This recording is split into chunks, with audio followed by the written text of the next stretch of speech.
Well, good evening and welcome back to Proficiency Bonus. Normally we would have Hell or High Water Deep here on Wednesdays, but due to life and circumstances, our DM JJ needs to take a break because life happens. And we miss him and we love him, but we are going to travel on without him for the next few months. And that's okay. So we've actually started a brand new campaign run by our lovely DM Inc.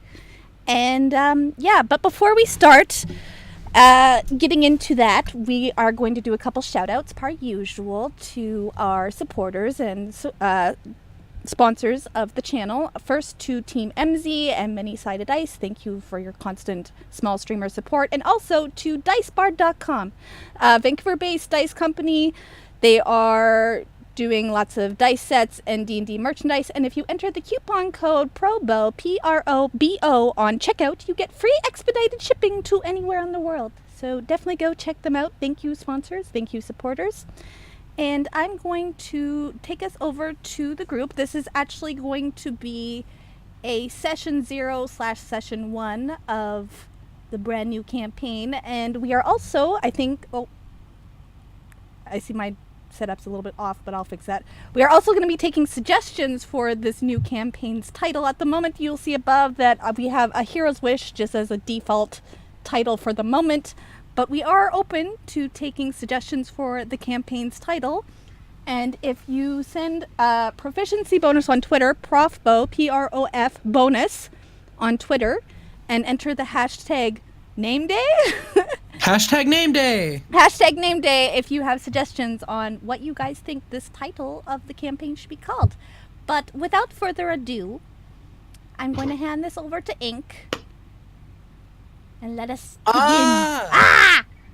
Oh my god. Hello. Hello, everybody. I'm a nut that may contain traces of your DM today. My name is Ink. Thank you all so much for being here. So what we're gonna do, so right now I'm working, calling this campaign A Hero's Wish.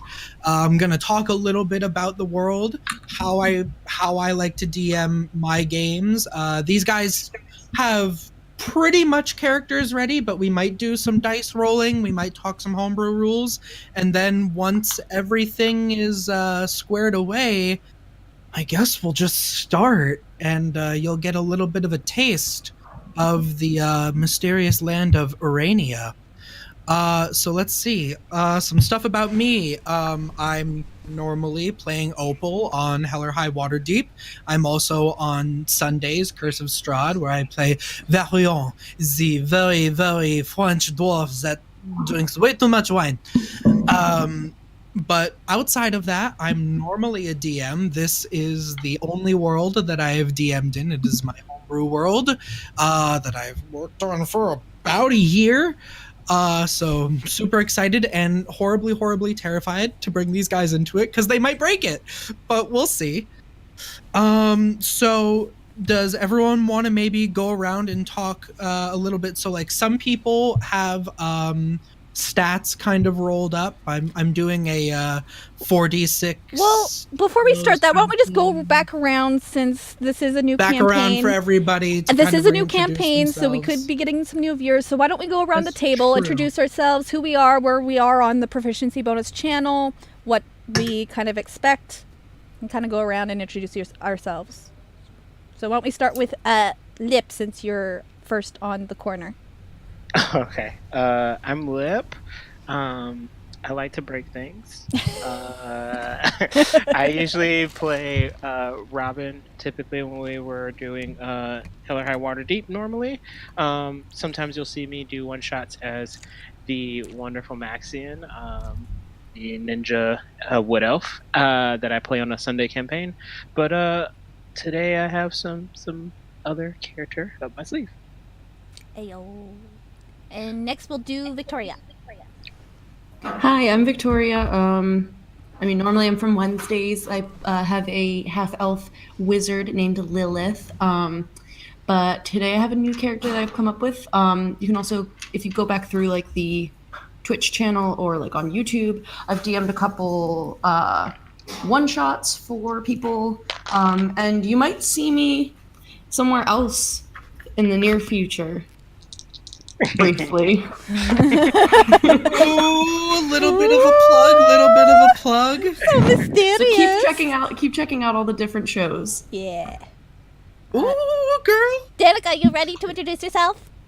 Yeah. Yeah. Okay, my name is Danica. I usually play Rix on Hell or High Waterdeep. This is only the second character I've ever been able to like really play seriously, not just in one-shot situations, but I'm usually a DM for over a year and a half now, and I really like doing that. But I'm super excited to jump into a new character and have Ink DM us, and it's just going to be you can correct all my rules mistakes And- in the background. And we will... I'm a more loosey-goosey DM. so I Danica, don't- correct me if I'm wrong, but we also are in the works of getting Brood back up maybe once a month or so to have like those nice sessions with our favorite Dragon BB siblings. Yes, if you want to know what we're talking about, we have I DM'd a one-shot named Brood on Proficiency Bonus. You can check it out on the YouTube channel or on Twitch. That was really, really fun. We might bring that back in the next coming month. And I believe it's on the Proficiency Bonus YouTube channel, so you can go watch it. Yep. It's a little bit of a long one, but it's worth it. It's so worth And the it. beginning of it is basically like ASMR tingles. But Danica's voice is Okay. So- Gosh, Now it's my turn. that is. All right, so I'm Christy Mystic Water. You see me everywhere usually on this channel. On Wednesdays, I play Blossom / Aki / Blaze, the Eladrin Rogue with multiple personalities. That's usually who I play on Hell or High Waterdeep. I also have my... Oh, geez, I'm having a... Can someone mute? I'm getting an echo. I think it was Danica putting in her headphones. Oh, okay, I got you. I also have my own talk show, Mystic Hour, on Thursdays, so that'll be happening tomorrow for Curse of Strahd episode 2. I am also on... this list goes on forever, guys. I'm also on Storm King's Thunder, and I play as the Drow Callista, and also on Insight Check, and I play the Bard Chloe. So I am everywhere. Okay, after that list, thank you guys so much for joining us. That was our session. And that's it. That's all we got for you. That's it. I hope you love it. No, okay. Wowie. I'm so happy to have these guys. I'm so happy for the opportunity to do this. So I guess I'll just kind of go into it. I'll talk a little bit about what these guys are getting themselves into, and then we'll do the last little bits of character creation. Yeah? Yep. Okay. So let's see. Me as a DM, I take rule of fun honestly over everything. All of my monsters, all of my encounters, I change everything from being in the books. So if I'm running an encounter and an enemy does something and you go, that enemy doesn't have that ability, sorry, it does for me. But to kind of offset that, I really, really, really enjoy creative players. I overhaul the entire crafting system from the DMG. So we're probably going to see a lot of cool inventions, making of magic items maybe, or making of mechanical sort of things. And that'll all kind of play into the world, brewing potions, just getting really, really weird. If someone starts their turn and they say, I want to do something a little bit weird, I'm all for it. I really like that. So I'm going to be throwing at these guys custom monsters, custom spells, and they're going to be doing everything they can to kind of hit back at us. This campaign's got everything, guys. Fans of older editions, there's a possibility for having hirelings, so they can hire other NPCs to kind of help work with them and extend out their ranks and stuff like that. God, there's so much. Some things about the world, though, just as much as these guys know. So this is going to be taking place in a land that I created called Urania. I'll spell it in the chat for you. So that you know. But basically, it is a mysterious land that has been heard of across all of the material planes. So I've allowed these guys to take things from all of D&D pretty much. So I'm talking Faerun. I'm talking, let's see, Ravnica, the new book that just came out. We're talking Eberron. So, you might see some Warforged or something like that. Everything is fair game. The kind of little bit that I gave these guys, there's this land called Arania. For some reason, it appears in every material world, and it acts as a nexus that kind of holds all of the material universes together. And it has something on the land that calls adventurers from across time and space. It just locks into something with their soul and draws them there. So all of these guys have their own reasons for being there. We'll see if some of those conflict with each other. There are also rumors that this is a land where wishes can be granted, and possibly is the origins of the infamous wish spell itself, where it was created. So that's kind of just some stuff here for the world. Would you like to talk a little? Do you want to do a little bit of character stuff, or do you want me to talk about my homebrew rules? That's open up to you guys, and we'll talk about like content for the campaign going on. I'm fine going over rules first, and then we can jump into characters and then just blend into it. Sure thing. Okay, so I will adjust my rules on the fly if I feel like something is getting overpowered or if I feel like someone is not having fun. But some of the things that are going to be here from the outset, let's see, I got them written down here. Potion rules. So in my world, to take a potion in combat, you need one free hand. It is a bonus action to take it yourself. It is an action to give it to somebody else. Don't argue with me on it. That's how it is. Action economy, whatever. So that's potions. I changed some things with stats, so this might be a little weird. I really hate druids that are bad at the nature skill, because nature is normally an intelligence skill, and intelligence is kind of a dump stat for druids. So the medicine skill and the nature skill are being switched. Medicine is now going to be an intelligence check, and nature is going to be a wisdom check. That way we have smart people that know how to do medicine, and we have druids that know what trees are, because I really, really, really hate that. And then the last final thing is I have critical successes and critical failures on initiative checks. So if you ever felt bad that you rolled a natural 20 on your initiative, you don't need to feel bad anymore. A natural 20 on initiative will give you advantage on the first thing that you try to do, either your first attack or your first skill check. And a natural 1 will give you disadvantage, or the first attack on you for that turn will be at advantage. So little kind of thing to make initiative rolls a little bit more fun. That's pretty much it for homebrew rules. I mean, I've worked with these guys individually on their characters. Some of them have weird stuff, some of them don't. We're just here to have fun. And with that being said, I just want to say I typically run a little bit more of a mature game.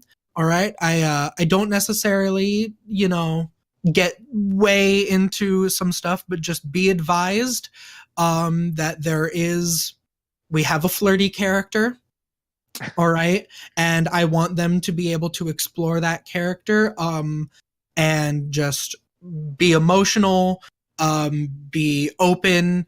And in terms of combat is brutal. This is a brutal world where bad things sometimes happen. So I would just ask everyone to be respectful and be advised about that. And these guys will let me know as part of the session 0 process if there are any certain topics that for their own happiness they would like to either be skipped over or not gone into a lot of detail. I know Christy has some things that I'm already aware of, but that's just some things for everyone to keep note of. You all can PM me while we kind of go on with this, so that we know that moving forward. But this is a mature story. We're all adults. Hopefully we can all respect each other's wishes on that. All right. That's pretty much my piece, I think. So cool. Sounds good. One quick question, and this is Yes. maybe getting started into my character creation. How many things can I hold at a time? So you want to know how prehensile your tail is and your feet? Mm-hmm. If you are able to get access to the I think it's called the Luxodon from Ravnica, they are an elephant people. Basically take the rules for their trunk. Oh. They're allowed to hold items in it, but they can't use it to, like, say, swing weapons. So for example, take the trunk, apply it to your tail. So you'd be able to, say, hold a torch. You wouldn't be able to do complicated things such as opening things or swinging a weapon, but it can count as something to hold items like a torch. Okay. Would I That be able just to gave me a hold really my- cool idea.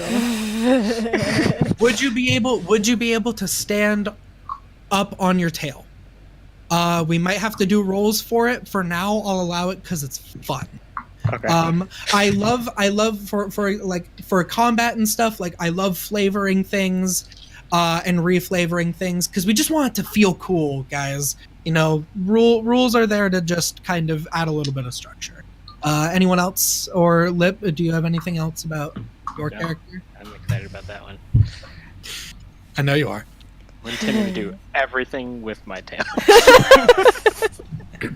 Oh god. Oh Wow. God. Noted. Wow. Um, Wowee, guys. Welcome to Wednesdays. Yes. The Okay. dirty armpit We need to of make that a Proficiency hashtag. Bonus. All right. Hashtag welcome to Um, Wednesdays. Jeez. Boy. Woo! All right. Yeah. Okay. Cool. So I think. Going over, because with my, I mean, just putting this out there, like, because I don't want anyone to be like, whatever. With my class, I'm doing an Unearthed Arcana class that is going to be updated in the future. So, like, That's right. if things, first of all, we homebrewed a lot of the stuff with it. Second of all, there's going to be recent changes coming to it soon. So, like, if things don't match from, like, the beginning to, like, when that update happens, like, it's just because we're, you know, it's a mix of homebrew and looking at what Wizards has updated based on, you know, playtesting. So, you know, we're just having fun. Yeah. Basically, if you're wondering why things are weird, it's mostly because of Victoria. Oh, yeah. Oh, no. I mean, I don't know what everybody else has going on, but, like, Everyone else has pretty much straight-laced, Except for Luxodon feature. Except- I'll throw that out there. except for Luxodon. I mean, there's some weird stuff, but I don't want to give it away. But I mean, yeah, we have an artificer, so we have weird inventions. We have gun arms. oh, you told them. They were gonna trust me. Spoilers. How this starts, you aren't gonna be able to hide a gun arm. So What they don't know is I'm just that gonna give you just a little tails lick. and pistols. That's all I'll say. Tails and pistols. Wow. Oh my god, you really do want to just make me. We're gonna have to have someone in the chat counting my face palms. Okay. So, Danica, I ran with you off camera. We ran a little bit of a scene. So you're pretty much kind of like all set, aren't you, for your character? I feel pretty set. I would love to ask a quick question of everyone, though. Just like player, because it's like a session 0. I think it's kind of nice to like chat with other players and be like, so this isn't solidified or anything, but like, how is everyone gonna want to play their barbarian? Like, are they gonna be straight barbarian, or are they gonna take stuff in something else, or We are all queer. like skills in certain? Straight barbarian. In my household. I mean, I don't know how many pride flags you can count here, but if you don't like that this is a group of all queer people, leave. Bye. Basically. Just giving you a little heads up there. But yeah, I want to know. As I wanna far as know- your serious question, Yeah. I think Yes, that I'm curious, like what skills everybody's got. Like what do they want to like? What kind of skills do they want to stress with their character? Or you can keep it vague if you want to keep that for a reveal. But just like a general, like, you know, are you a roguey artificer? Are you a fightery artificer? Like, you know, whatever you guys want to say. I would definitely say that because my character is pretty much straight-laced, open book.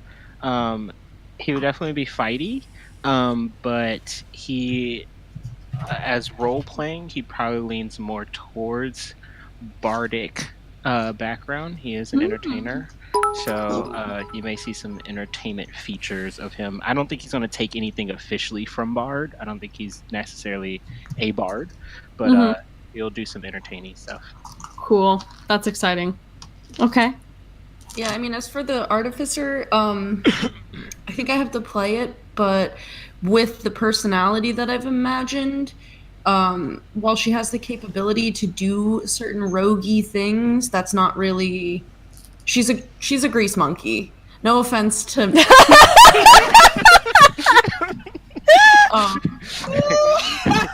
Did somebody say grease? Yeah, and I think she's definitely going to be more of like the kind of like combat, like not combat, but like fighting, like crafting, like, you know, That's right. yeah. Vic, I got something just for you as soon as we start, just so you know. I'm like so excited to like throw you guys into this. I want to know who needs to like roll stats. Does everyone have a background? Does anyone? Here's my thing.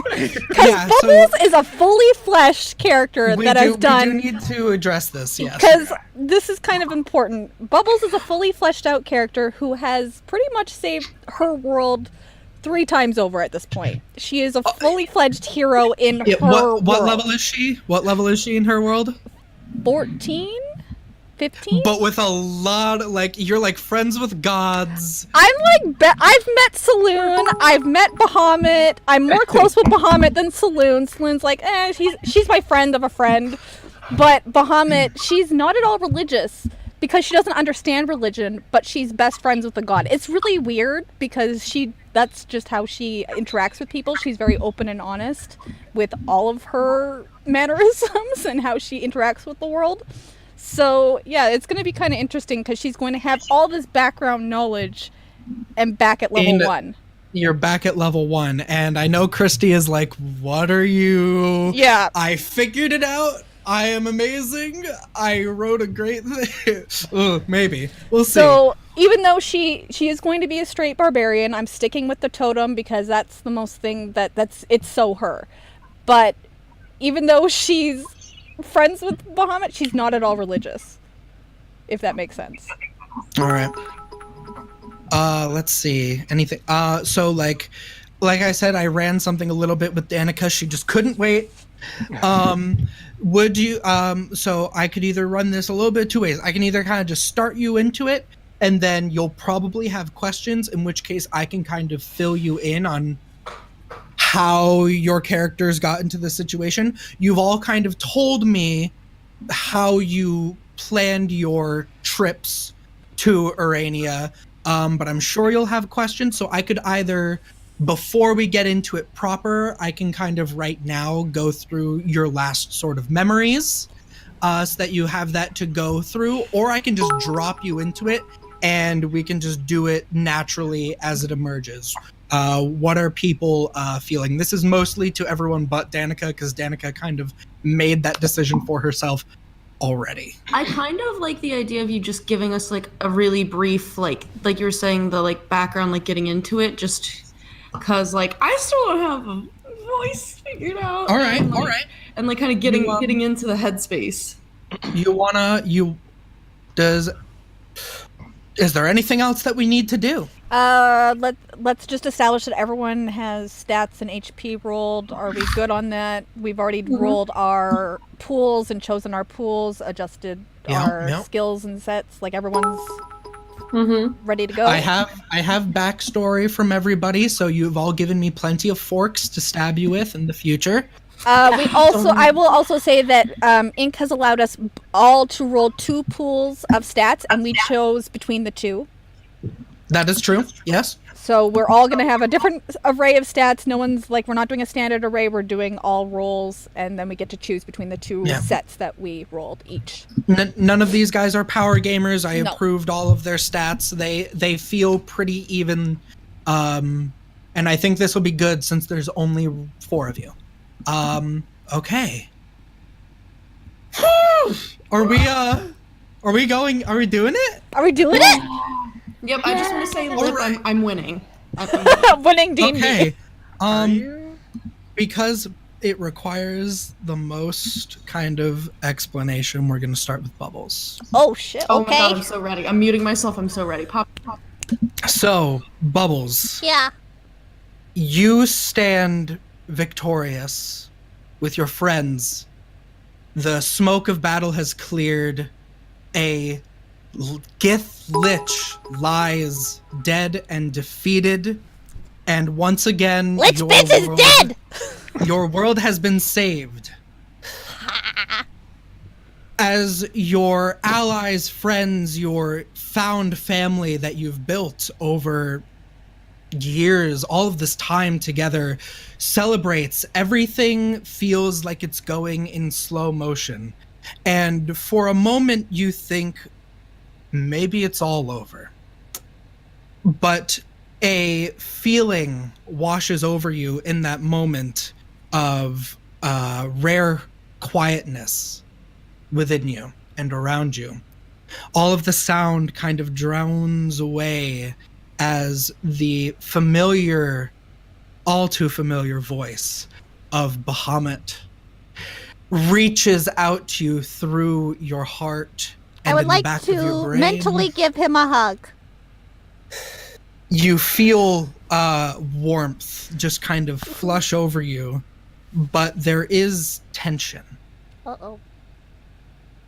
as you feel that Bahamut has news. Uh-oh. His voice calls out to you, calm but stern. Bubbles, my champion. I am so proud of everything that you have accomplished. Which is why it pains me to say that I need your help one more time. Of course. What do you need? Far away, in a land that is mostly unknown to me, it is called Urania. I can feel something growing just beyond my perceptions. Injustice, evil, something dark is rising in this land, and for some reason I cannot see. It is black against my vision. Do you think it's another Lich Bitch? I do not know, and that is possibly what concerns me the most. I know that you have done so much and you deserve rest. Yeah. But... And you kind of... You feel a pause. And you feel kind of this draconic smile. I need you to find a way to go to this place, far to the southwest, beyond a mist that blocks even my eyes. Bubbles, will you be my hand in the darkness? Of So that course. you can bring my light to this new land? Of course. I told you I'd do anything you wanted. But can you give me a hug? Of course. Okay. And you feel these large, warm, scaled arms reach out through the ether as your friends continue to hold each other and lick their wounds over that last battle. You feel warm and you're unafraid for this new Never afraid. Thank you very much. venture. And almost like a whisper beside your ear, you can hear Bahamut say, "Know this. Even though this seems beyond my power now, you are never alone. I am always with you. Go." Bubbles, what do you do? You want me to go right now?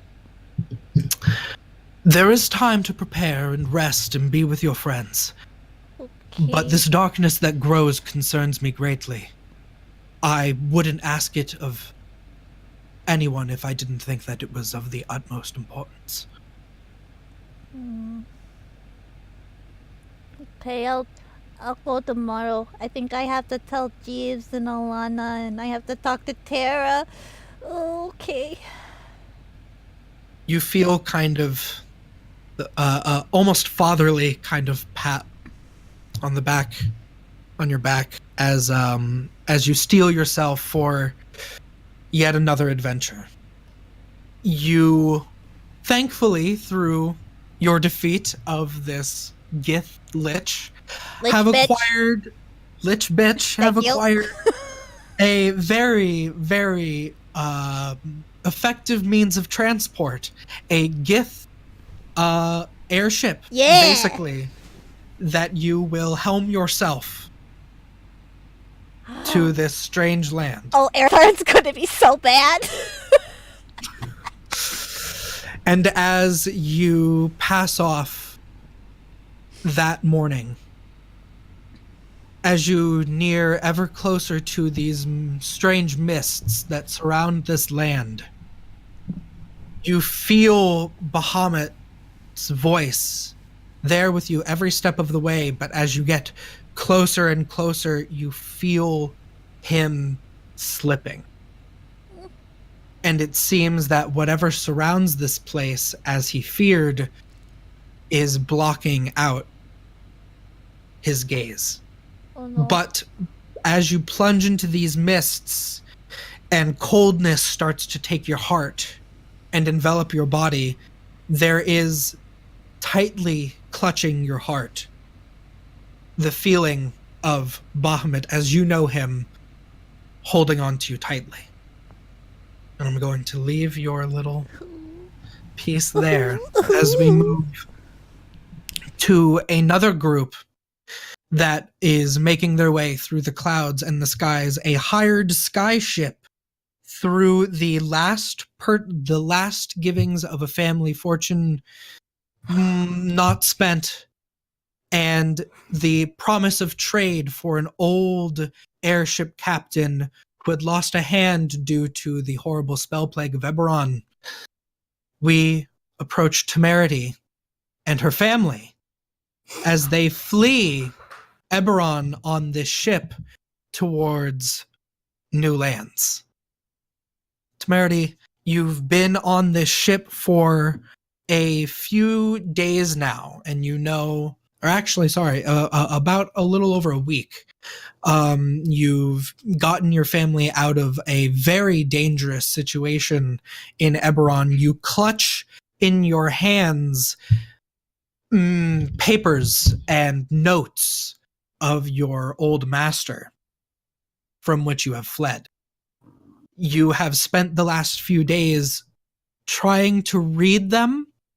Tell me, what languages does Temerity know how to speak? Common and Infernal.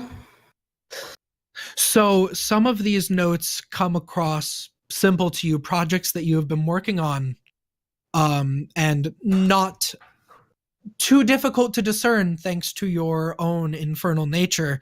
But as you get closer and delve deeper into these notes, you see that a lot of it seems to be written in a different tongue, one that is not familiar to you, and so will take some more time. This doesn't Fucking bastard. This doesn't upset you too much. With time, with practice, you'll be able to understand it. And what is more important to you is that your parents and your siblings are here. They are safe, though all of you have your own scars. Battle. Your two younger siblings, though you wished that they had not had to, have taken up sword and spell to just keep the family safe. And also at the unfortunate distress to your parents, who never wished for this life for you.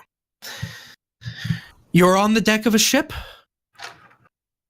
You've been here for some time. You find yourself awake at night, not really sure what keeps you from sleep.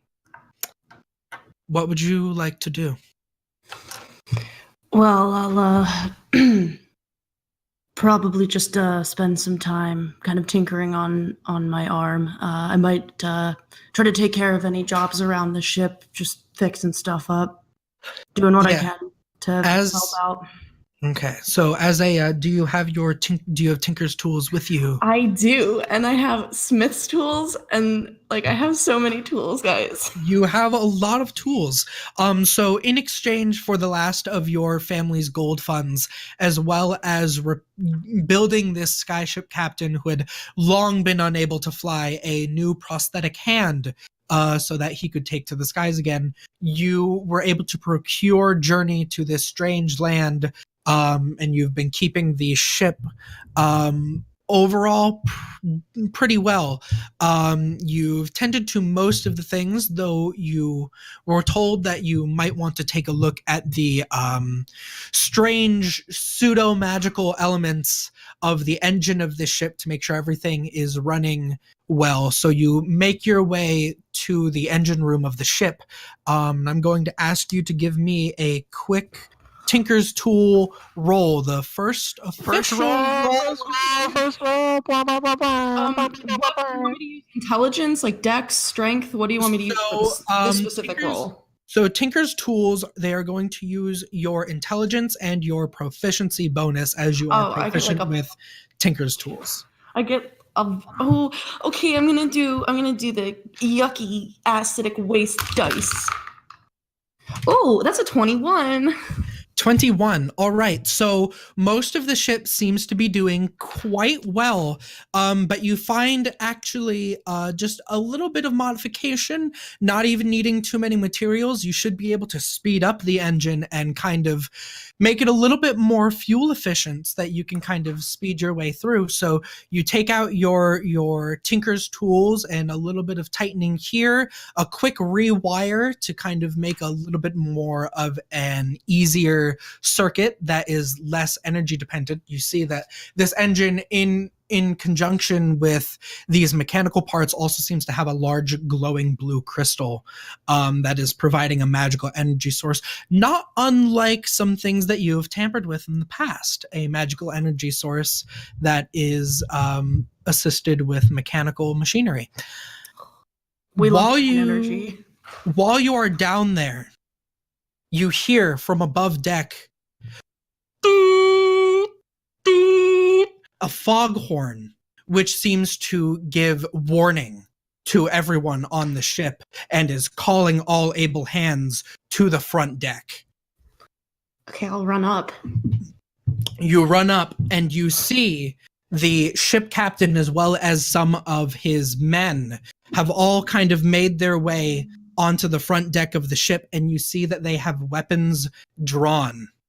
You look over to the captain, who is still helming the ship, but he kind of puts away that horn, and he says, "There's something on the horizon. I can't quite make it out. All hands, be prepared for a fight." And I'm going to ask you to roll initiative. Oh my god. Okay, I'm going to use the red one. I crit! All right, so critical on initiative. That's a 22, I think. All right, let me do a couple quick rolls here for you, please. Now, this is a good time to let everyone know I'm really bad with maps. It's one of the things I'm going to work on, but so most of my stuff is theater of the mind. I might make some maps as we go on, but just for this intro stuff, let me just do a couple quick, okay. And one more. All right. The captain also crits. Ooh. So that's good. And one more. All right. So you and the captain are up first. What would you like to do? He has just said that there is something coming on the horizon and to prepare for battle, but you do not know what is going on.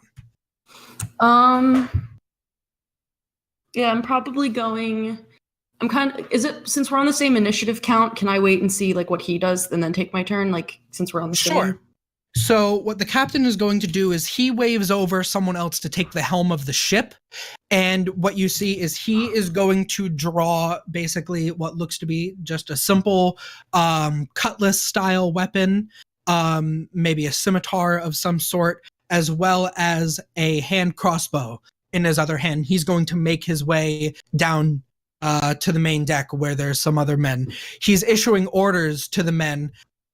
Arm the ballista! Stay on the right side! I see them coming.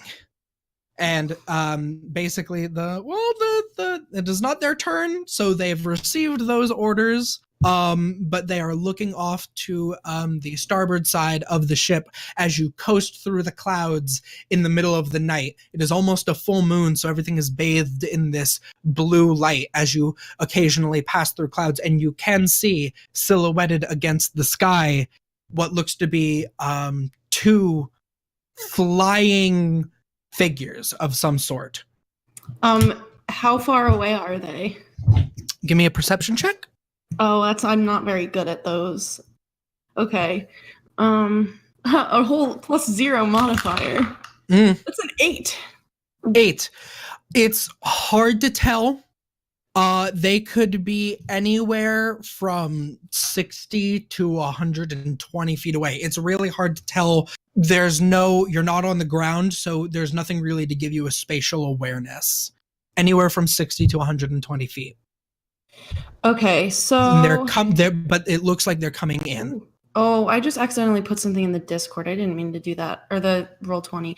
Okay, so I'm gonna kind of go up and follow the captain, and you'd see that so Temerity kind of has like mauve toned skin. She's a tiefling, and the most noticeable features, she has a very large set of horns, but one of them is metal. It looks like one of the horns was partially broken off about a third of the way up.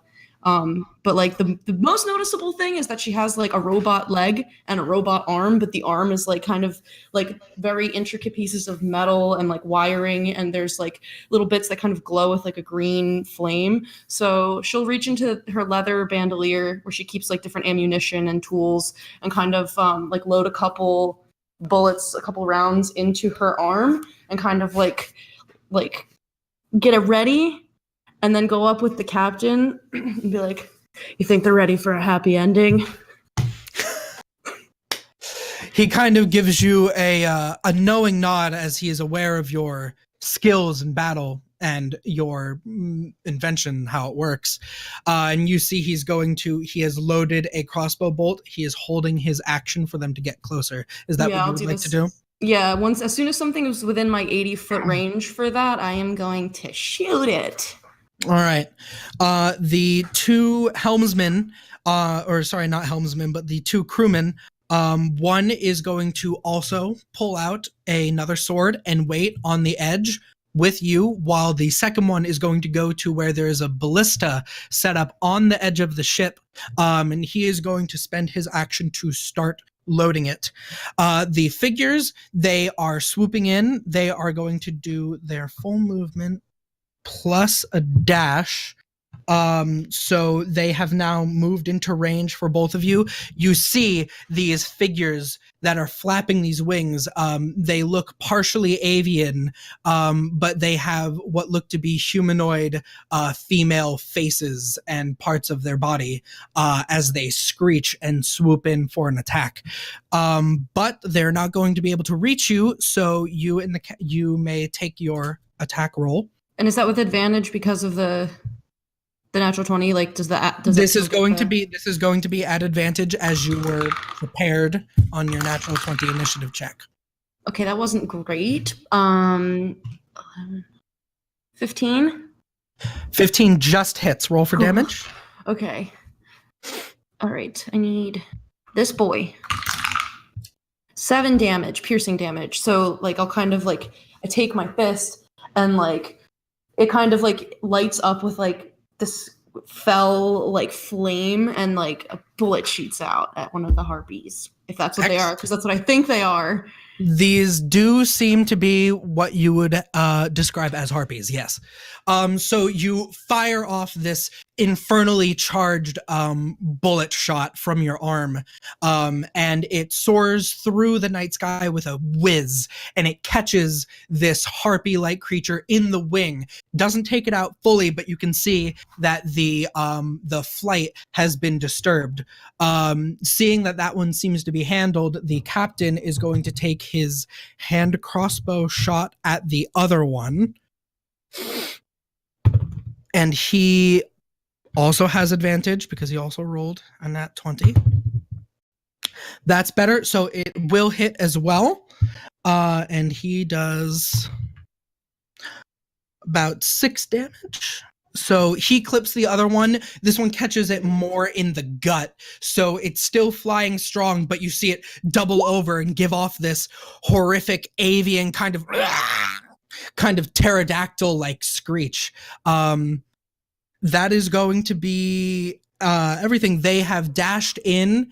It looks like they are in range to attack you, but on their next turn. So we're actually going to loop right back to you and the captain. He is reloading his crossbow. What are you going to be doing? I'm going to take another shot because I can do. We decided 4 shots before reload, right?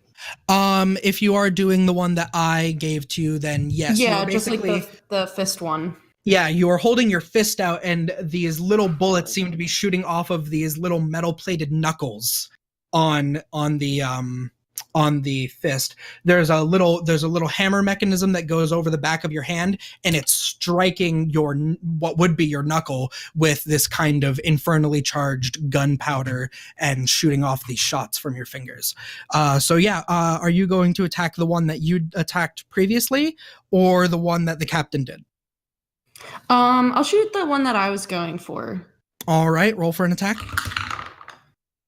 Geez, Louise, that's not gonna hit. That is a 14.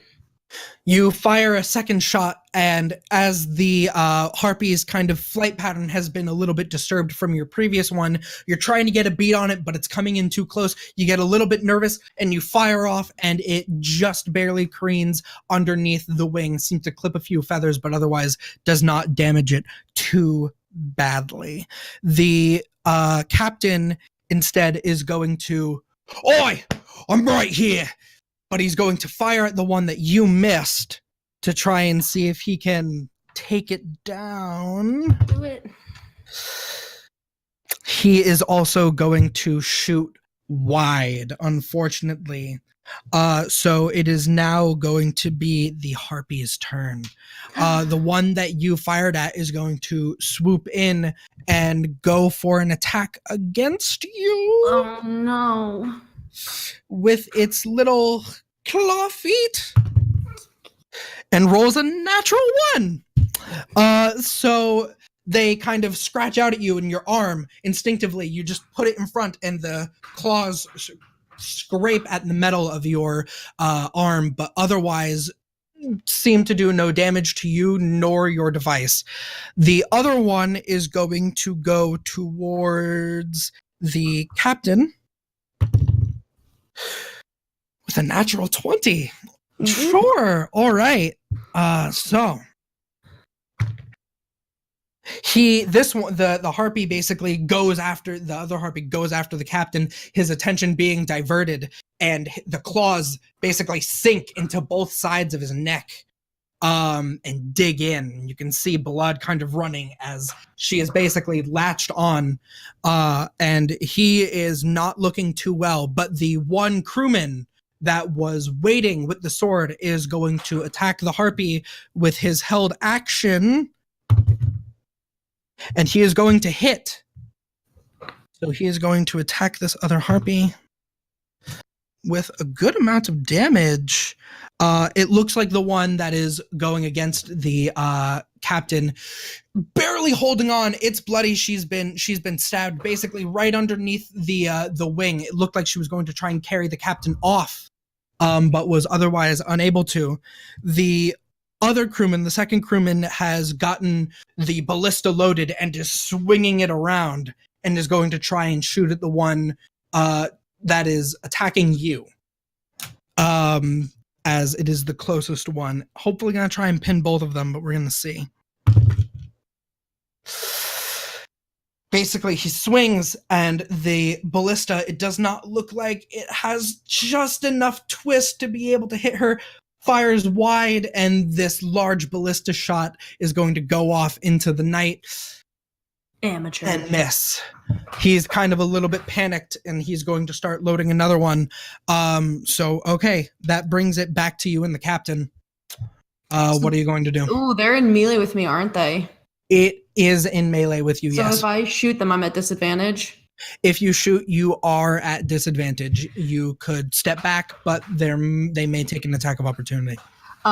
She just kind of like curses under her breath, and seeing that like there's not really any way for her to shoot them, she'll kind of like strapped at her hip, like the leather bandolier connects into like a belt around her waist. Yep. She'll grab off her hand axe with her like flesh arm, the meat arm, and take a slash at one of them. Okay. The one that so there's the one that's attacking you. The one on the captain. The one on the captain. All right, sure. Roll for an attack. Okay. 17. That hits. Roll damage. 3. Slashing. All right. That'll do it.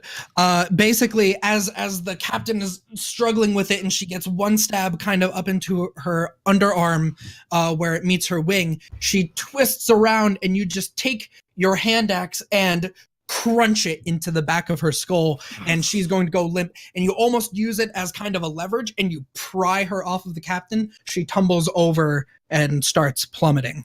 The captain, in return, he's going to take his sword and stab at the one that attacked you. He is going to hit, and he is going to deal an all right amount of damage. Slashes out at her. She screeches again as this spray of blood catches you. You can feel it catch you on the back of the neck as he kind of swipes past you. If it gets on my mouth, I lick a little bit of it up. All right. It is now the harpy's turn, and she is going to attack you. Bring it. That is a natural 19. I'm guessing I'm a 14, that hits. So yeah, that really hits. All right. You take 4 points of slashing damage as she rakes her claws on your back. First, you feel the wetness of her blood spray on the back of your neck, and then a wound opens up on your back. That's going to be her turn. The 2 crewmen now. One is going to swipe with his sword and miss. He swipes, but she's too close to you, so he kind of hesitates and pulls back. The ballistaman, though, he is reloaded. He's going to fire. Let's go, big boy. See, as you get a scrape in your back, you look over your shoulder just in time for this large, almost spear-sized bolt pierces her right from the back out her chest, and just the force launches her over the edge of the ship. And is it like some Matrix stuff where it's like whoosh, like how is it just like, or like right past me? It's basically like she was still flying in the air, so it's over you, and she just gets because she scratched you with her feet. She just gets pierced and goes flying off past the clouds. So things settle in, and to kind of move things along, you quickly surmise that the captain is pretty gravely injured, and through some discussion with the crew, one of the crewmen ends up coming over to you. He can't continue on like this. We need to turn back. We need to get back to Eberron. He needs a cleric. Absolutely not. We are not going back to that wasteland. He's not going to make it. Get out of my way. I'll see what I can do. Can I make a medicine check? Sure, make an intelligence medicine check. Okay. Oh. Medicine. Okay. A 17.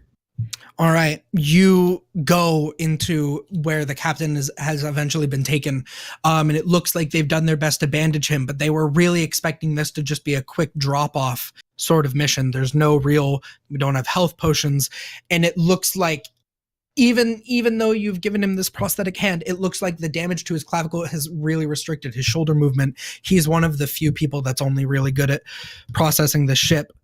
He pulls you in close, and he says, "Listen, lass. You've done good by me and by my men. I know you don't want to go back.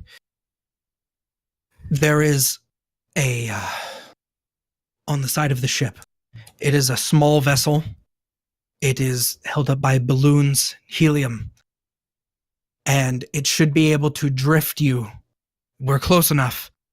You can get there with your family, but we need to go back. Will that suffice?" Yeah, you know what? That'll work. You're one of the few people on this ship that actually knows how to take care of themselves. I respect that. Get yourself all healed up. He Next kind time of... you come on, I want to see your face. There's an interlocking. He grabs your metallic forearm with his metallic hand. The two, that warrior grip, and you can feel there's still a strong grip. And he says, "I hope you find whatever you're looking for there. Gods be at your back." You don't need gods when you can take care of yourself. And I kind of clench my fists and I leave. All right. You basically collect your family. My whole family. Is Gail okay? Are my parents okay? Are the twins okay? Everyone is fine. They stayed in the crew quarters. There was a guard there with them. You let them know what is going to happen, and though they are frightened, the twins understand what needs to be done.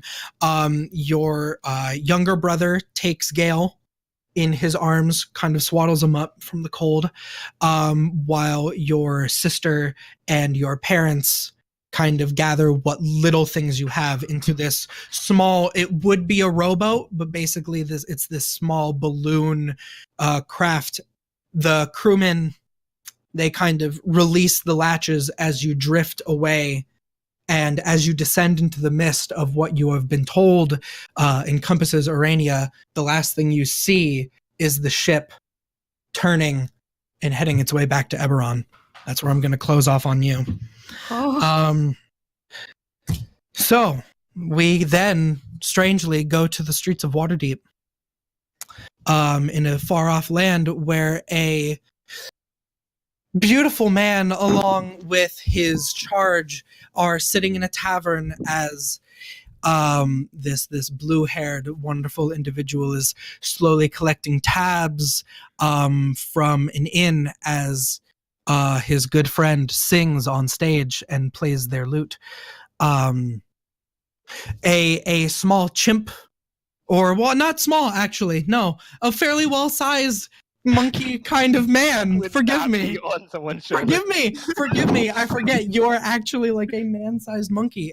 You help you dance among the various crowds to kind of just lightly bring up everyone's spirits as this figure is singing. Everything is quite merry right now in this tavern in Waterdeep. Lip, I'm gonna ask you to just give me a real quick performance check to see how this night has gone for you. Both versions of you, actually. Okay. I will do this then. I already know his performance. Fair. So Maverick has 10 and Robin has 17.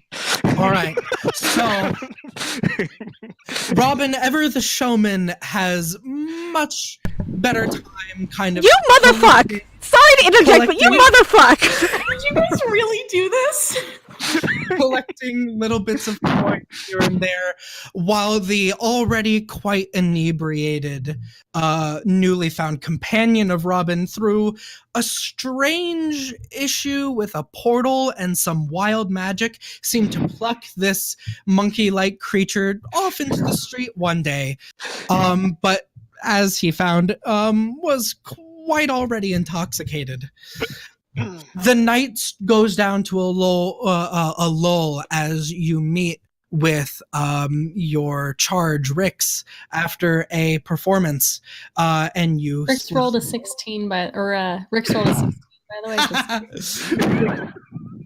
way. Yes, it's a pretty good night. Drinks are had, and you are told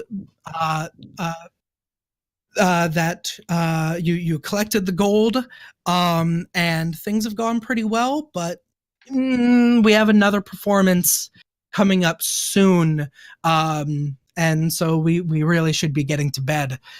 So the three of you kind of saddle up, you gather your things, and you make your way through the streets of Waterdeep that night, hoping to find some rest and solace.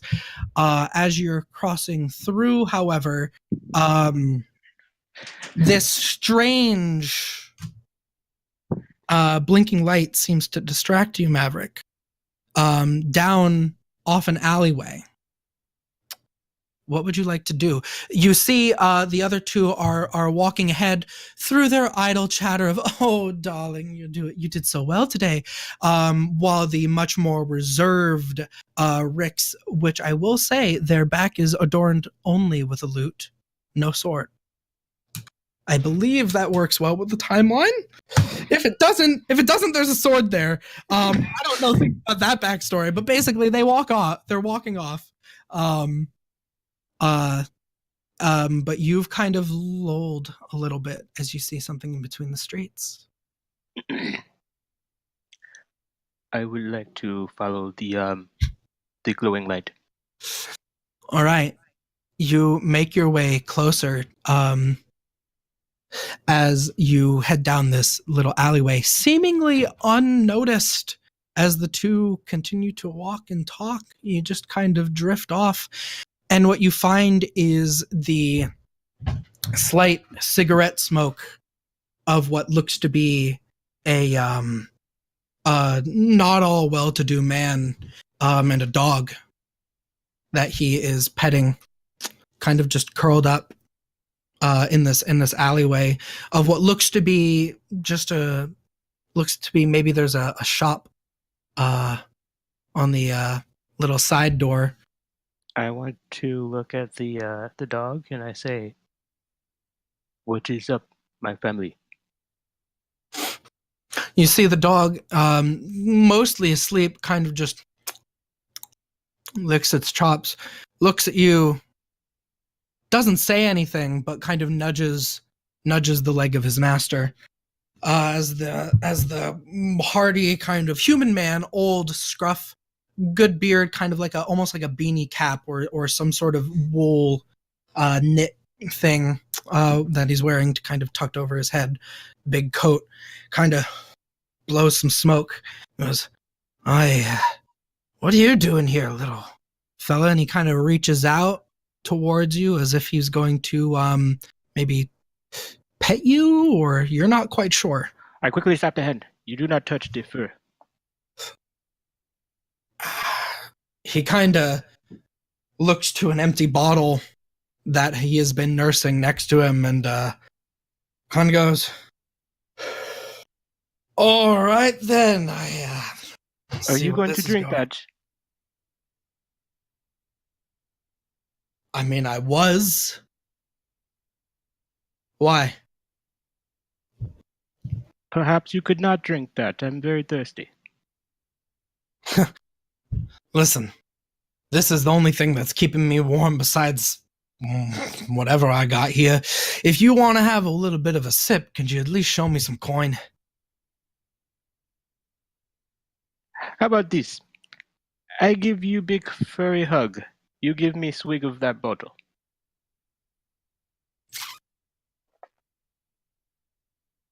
To hell with it. I don't got much left anyway. Bring it in. And you kind of wrap your arms around what is very clearly a homeless man who honestly just believes that he is having a very strange, probably whiskey dream. I There, make sure you that kind of have an all of awkward my moment. fur He doesn't. is just bristling up every piece of skin he needs. He kind of gives you a few pats. He doesn't really know quite what to do, and you can see he kind of wants to pull away from it now. And he slumps back over to the wall and says, "Fine, here, take it." Kind of sniff it. Do I know what this is? Give me an alcoholic roll. Just give me an intelligence roll. Great. -1.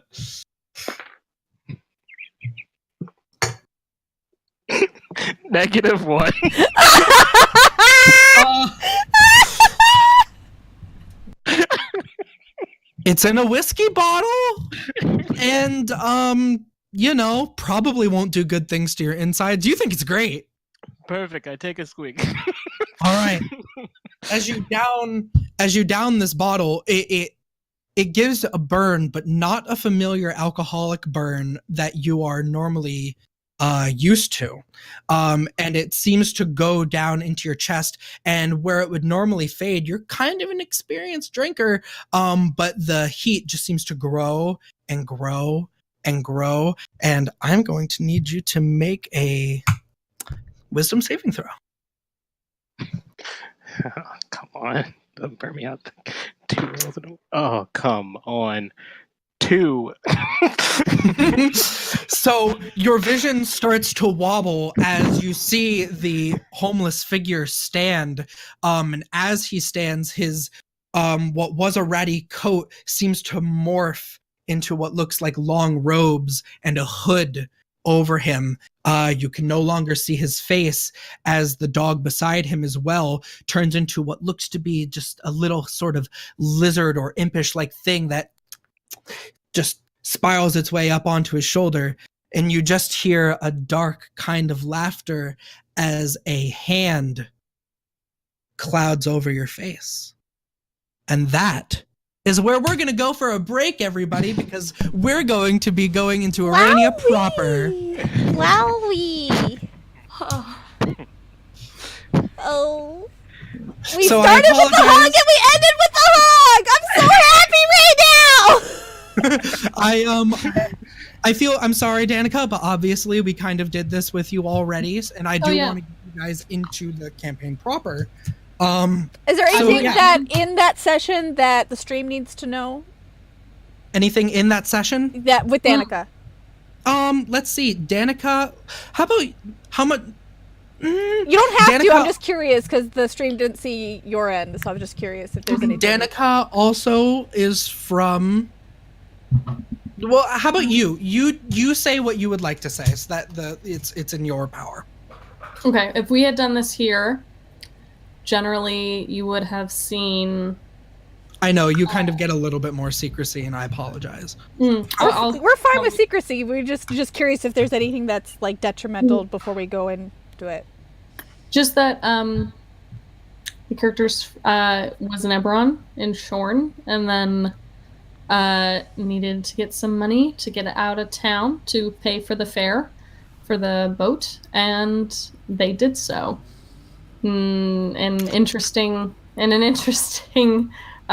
fashion, which may or may not that's come fine. up. But I am curious, do I still have... It costs 2,000 for the ride, but I stole 3,000. Do I still have that extra 1,000? I guess we'll just have to see, huh? Also, am I still swimming in the ocean? I guess we'll just have to see, because we're gonna go on a break. On that cliffhanger, tune in next time on Dragon Ball Z. Just kidding. Okay, We'll be back in like 5 to 7 minutes or so. Yep. We will be right back. BRB fam.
we're back.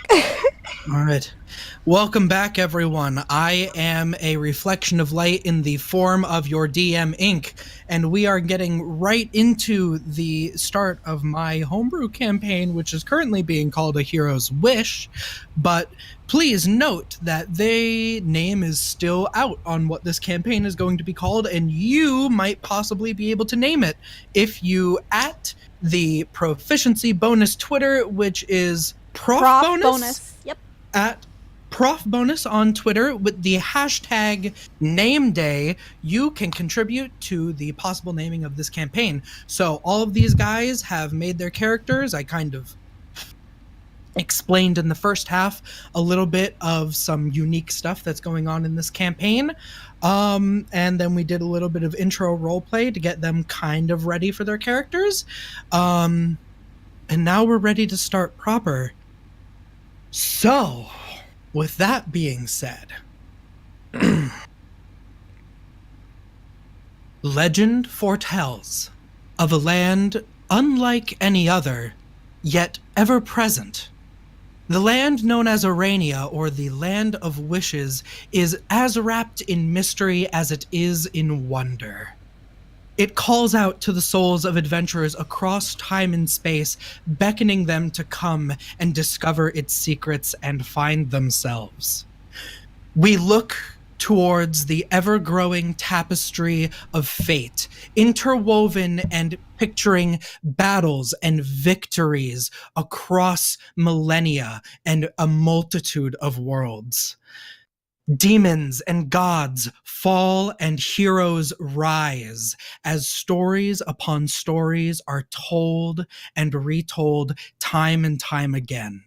And so, just like any other, it is time to start a new story, a new weave of this grand tapestry. Any individual strand can break upon its own, but together form a braid that is unbreaking. And tonight, 4 strands will come together to start their own story.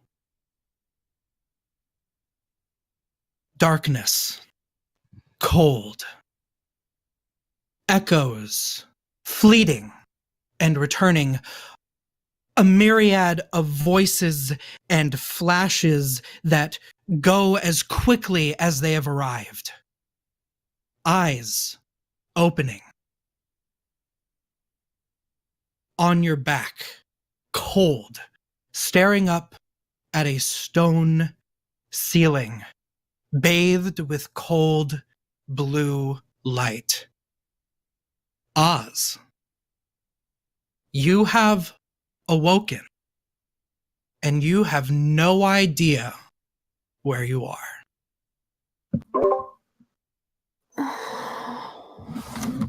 Fuck. Can I look around? What's around me? You look around from your position prone on the ground. You don't need to roll for this. As you turn to one side, you are greeted with another face, not unconscious, but very much so your own. Your own face stares back at you, eyes glazed over, no spark of life anywhere within them. Your heart starts to race just from the mere contact of seeing this. Your true face. Ooh. It's laying on the ground, or is it sitting up? You are laying beside each other. If you would like to get a closer look, you can get up and give me an investigation check. Yeah, we're gonna do that. Yeah, we're definitely gonna do that. Okay. Not too bad. Investigation is wisdom. Let me look. Investigation is intelligence. Oh, it is. That's fabulous. Then that's an 18. All right. This is very much so, without a doubt, your own body, lifeless on the ground next to you, in what looks to be simple tattered clothes. You look over the body and it is bloody and bruised and covered in a myriad of scars, and there's just little things that seem slightly off, but nothing that would say that it is not you. I would even say that this figure looks to be you a little bit older. Can I make an Arcana check? At first I was like, interesting. And looking at it like curious, but now I'm gonna get a little weirded out. I'm gonna look around. All right. You want to do an Arcana check on the body? Am I in it? I'm just in a room? Give me a perception check first. Okay. Not great. That's a 2. All right. Well, so I don't have dark vision, so I might. Yeah, it is very dark. It is very dark. It is hard to see. There's blue, cool, almost like torchlight far above you, but what you can tell, you're in some kind of stone chamber. It is deathly quiet, and on just with a squint, on maybe the edge of your vision, you see what looks like maybe a foot, a boot. But you mostly are distracted by what looks to be your own dead body. Yeah, I'm gonna look back to the body, make an Arcana check. I want to know what the fuck's going on with this. Sure thing. Give me an Arcana check. Okay, that's much better. 16. All right. You look over the body, touching it, trying to sense anything on it. This is not an illusion. I'll This cut is I'll cut not. it too. I have a dagger. If I do have my dagger. You cut. Have my stuff? Well, so actually, yeah. So you check your own self. You are wearing clothes, similar clothes to what the other figure is wearing, but you seem to have no weapons or any. You don't seem to have any kind of magical items or anything. It looks like it's just your clothes in your hands. Okay. While I'm doing this Arcana check, I'll just one of the things I'll just grow my. I have nails, so I'm just gonna dig my nail into the skin until it punctures and see if it bleeds. So you go about this almost self-autopsy. You pierce it and it bleeds. You can see that there are a myriad of already open wounds and bruises, and also long-healed scars. One that is familiar to you, and many that are not. But there is no mistaking in your mind that this is you, and this is a real dead body, and it is not an illusion. This, by all accounts, Arcana and investigative, is your own corpse. Can I feel my feet? I know my features really. Every feature I've ever worn very well. Is this my own face, or at least Oz's face? You are currently. You look like the body. Oh, I'm wearing my actual face. You're wearing your actual face. I'm gonna quickly get rid of that, and I'm gonna get back into Oz. Easy. It is at this time.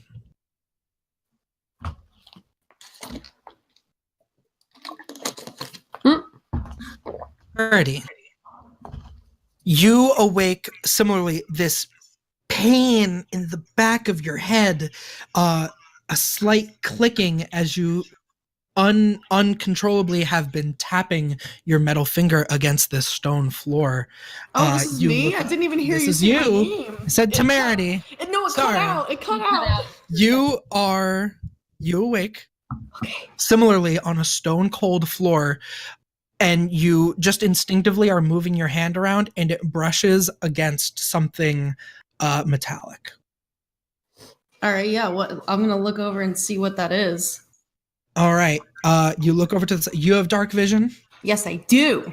So this is very much more easy to see, though in the black and white vision of dark vision, as it is very dark in this room, you see what looks to be a broken, mangled in all of these small pieces.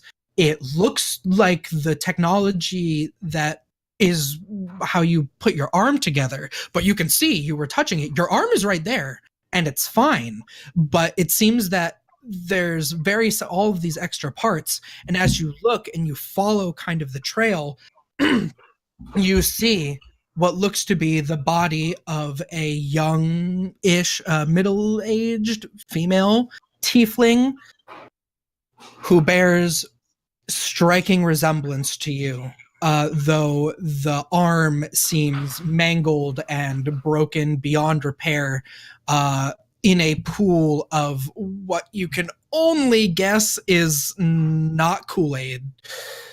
And you are basically laying head to feet, so your arms were almost as if your hands would have been holding. But there is this corpse by you.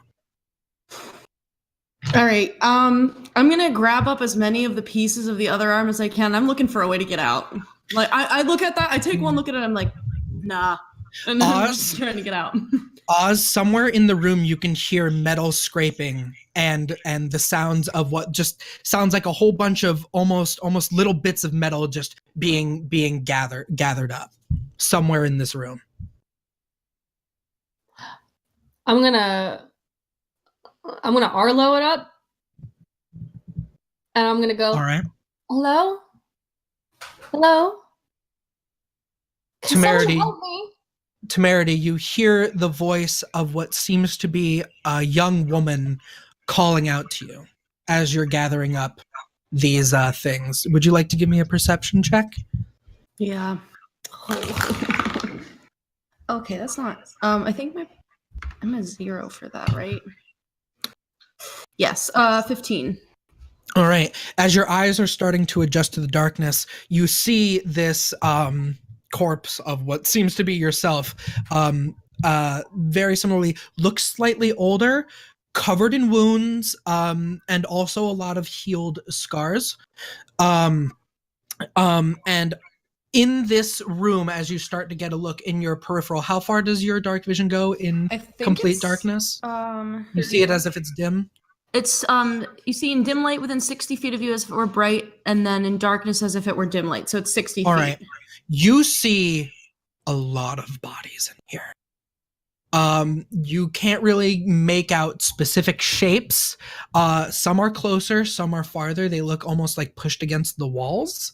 And off just at the edge of your vision, you can see what looks to be a standing figure. Do any of the bodies look like tieflings? Like, would they be my family or Gale? You are going to have to get a closer look and give me an investigation check if you do so. Can I? Oh, sorry. Go for it. No, go. You go. Looking down at the before I like move away to find that what was moving around there. I'm gonna look down at the body. What's the most Oz is just curious. What's the most noticeable thing about this? Like Oz has a couple scars, like familiar scars that. Yeah, they're interested in scars. What's the biggest one on this body? It looks like there is what looks to be some kind of head wound, kind of a scar that went on the face through the brow and past the eye. The eyes are both glazed over, so you can't necessarily tell if that eye was blinded. But as you're taking a closer look, there is something else that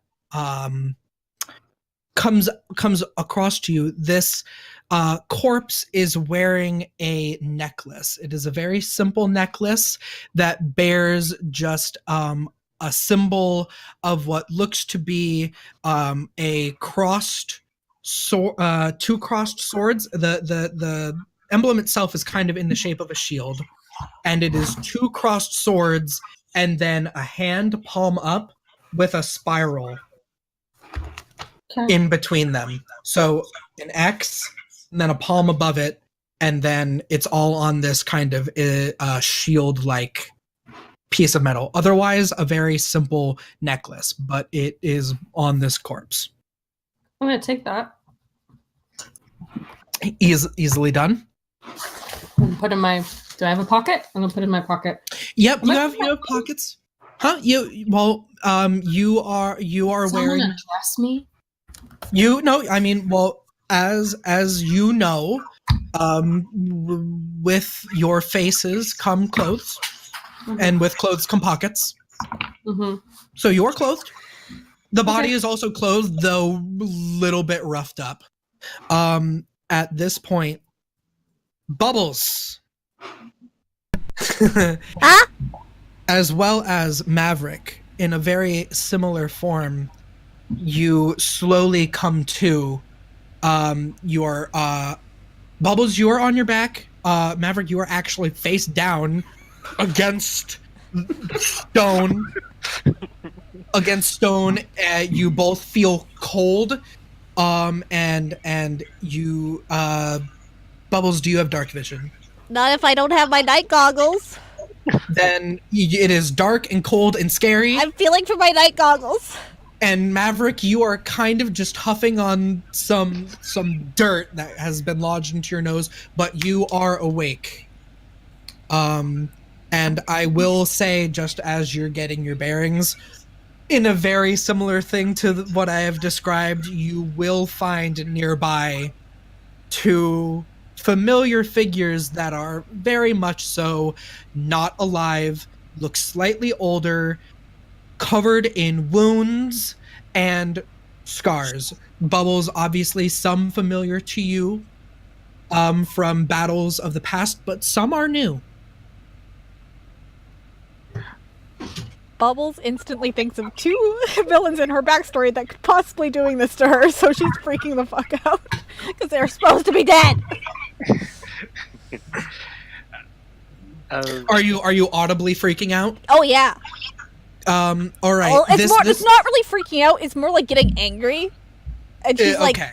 "Collector, who the fuck?" Okay, well, all of you in this room, sounds carry very easily in this room. Echoes, you just hear, "Collector! Collector! Collector!" Who goes there? You are all able to hear each other. Hello. Hello? You don't sound like Tara. Because I'm not Terra. Who are you? I could ask you the same thing. Who are you? I asked first. As these two voices go back and forth, Temerity, being the only person with dark vision, you did see some of what you thought were corpses sit up at the very least. Some are moving, but a lot are not. Alright, yeah, I'm gonna thaumaturgy my own voice so that it sounds very like hissy and like intimidating, knowing that it's gonna echo. And I'm going to say, all of you just stay right where you are so I can get a good look at you. You stay still and I won't hurt you, but watch out. And I'm You gonna don't start sound like the collector either.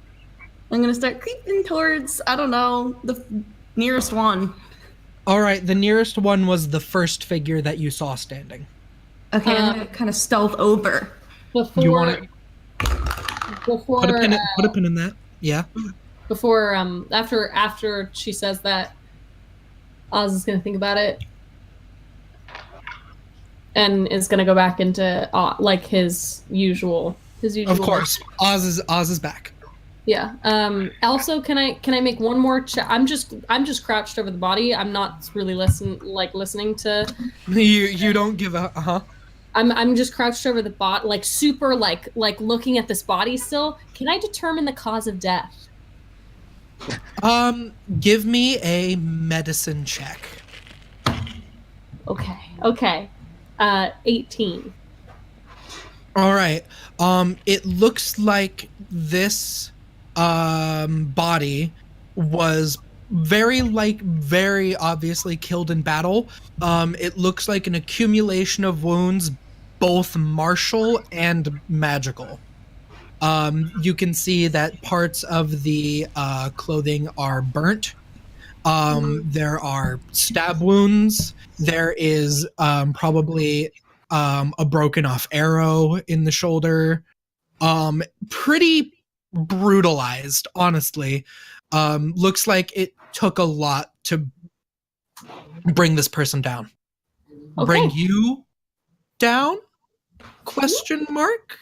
All right, I'm gonna finally turn to the I don't know if I can tell. Well, I rolled an 11 for stealth. All right. So my what is metal your leg is what probably is your behind passive? What is your passive perception, Oz? Pink. What is it? Is it proficiency 10 plus proficiency plus wisdom?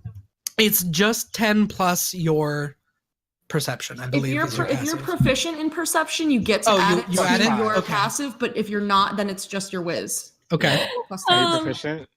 No, it's a 9. All right. So because It's 19. I'm just still like crouched over the body, just like not even. Oh, it's -1. it's -1. Oh. So basically, yeah, you were so intent on this body, you said that you were not actively perceiving. So Temerity, you have snuck up on this figure. They're crouched over a body. And you can see that they're turning the head back and forth. You're seeing in shades of gray, you see possibly what looks to be a human man. Which is strange because you moved towards a female voice. It was a female voice that called out to you. But you see what looks to be a human man, but they are crouched over this body that is dressed the same as them, but other than that, the body looks a little different. I don't even know if I have any like ammunition in my arm gun, but it's pretty freaking scary. So I'm gonna kind of like, I'm gonna just kind of go to like grab them and like turn them and be like, "Did you do this?" Whoa! Hey there. No, I'm as just not in the know as you, friend. Insight check. Roll an insight check. Oh, it's that's an 11. This person seems incredibly surprised, caught off guard, and has no idea who the hell you are. Also smirking at you. What's your name? Oz. Myself. Well, might I ask yours? Doesn't And matter. Leaning out for a handshake? I look down at it and I just. Fair enough. Fair enough. So, Bubbles, Maverick, as you had a shouting match in the dark, you do hear two other voices that seem to be having maybe a slightly better conversation. No, But I would say it resulted in no, you first. No, you! No, you. No, you! So basically, there's just a whole lot of voices going on in here. And you can hear, it sounds like someone moved. But we're just gonna. So, Bubbles, are you doing anything, or Maverick, are you doing anything? Can I see anything? Give me perception check at disadvantage. What can I see around me? Do you have dark vision? Oh, I had a natural do. 20, but it's disadvantage. Okay. I So do have that's dark vision. That's an 8. An 8. There sure are stones. This is a very stony room. I mean, you could be. It's stone? It is stone. Oh. I don't think I can do anything even if I was still. Maverick, what is your perception check? And you have dark vision. Yes. My perception. I would like. I know I can't. You said 19? Yes. 19? Okay, can we Yep. put a... Okay, so, Maverick, so you get a little bit more into looking around the actual room. From your position, you can see what looks to be a little, kind of chunky, figure, with two Are they rabbit ears? Are they ponytail, pigtail? You're not really sure. Shades of gray. But you can see that just beyond her, there seems to be a little bit of a raised platform, like a couple steps, and then almost like I would say a dais in this room. And as you scan, you are starting to see you see a couple other bodies, one by you, which we've been over, one by the figure that has sat up, and some in the distance. But you also see, almost like kind of scattered around, are other corpses, these long dead. I'm talking mostly skeletal remains, broken weapons, destroyed armor, bits of rubble, that sort of thing. And I would say, if you want, you can also give me a quick investigation check, please. Sure. I know you're not that smart. 0.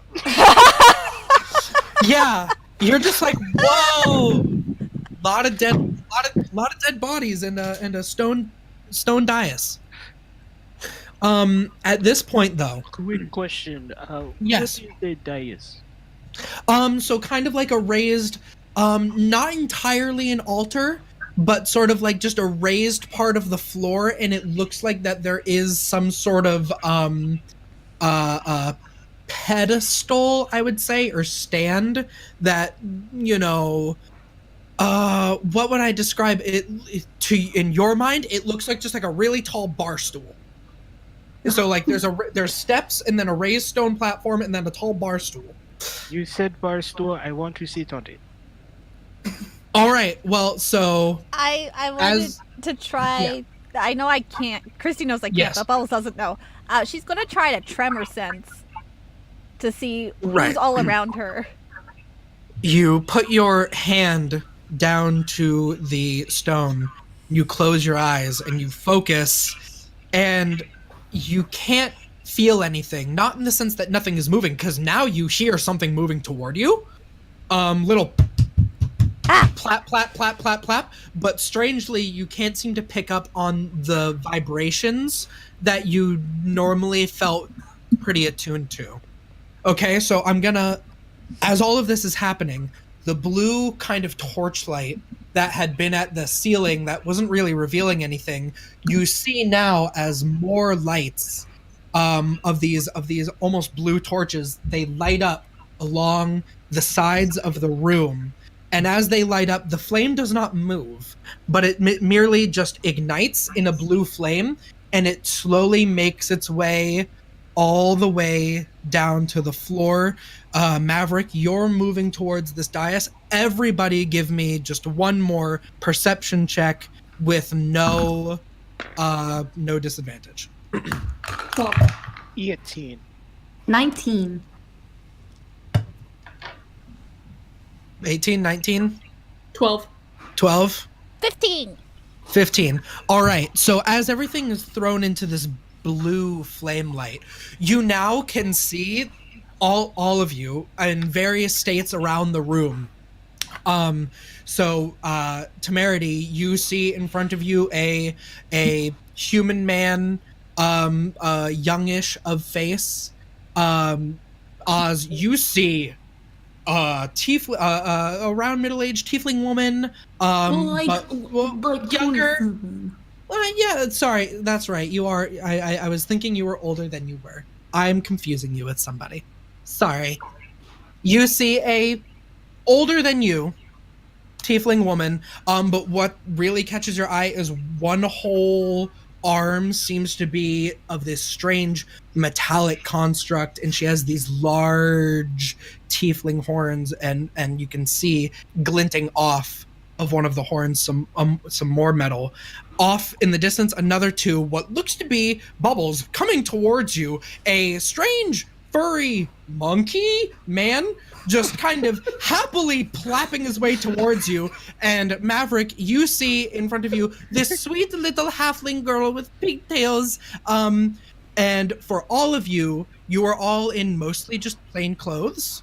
Where the fuck are my armor? If you were, you are not in armor. No one seems to have any weapons on them.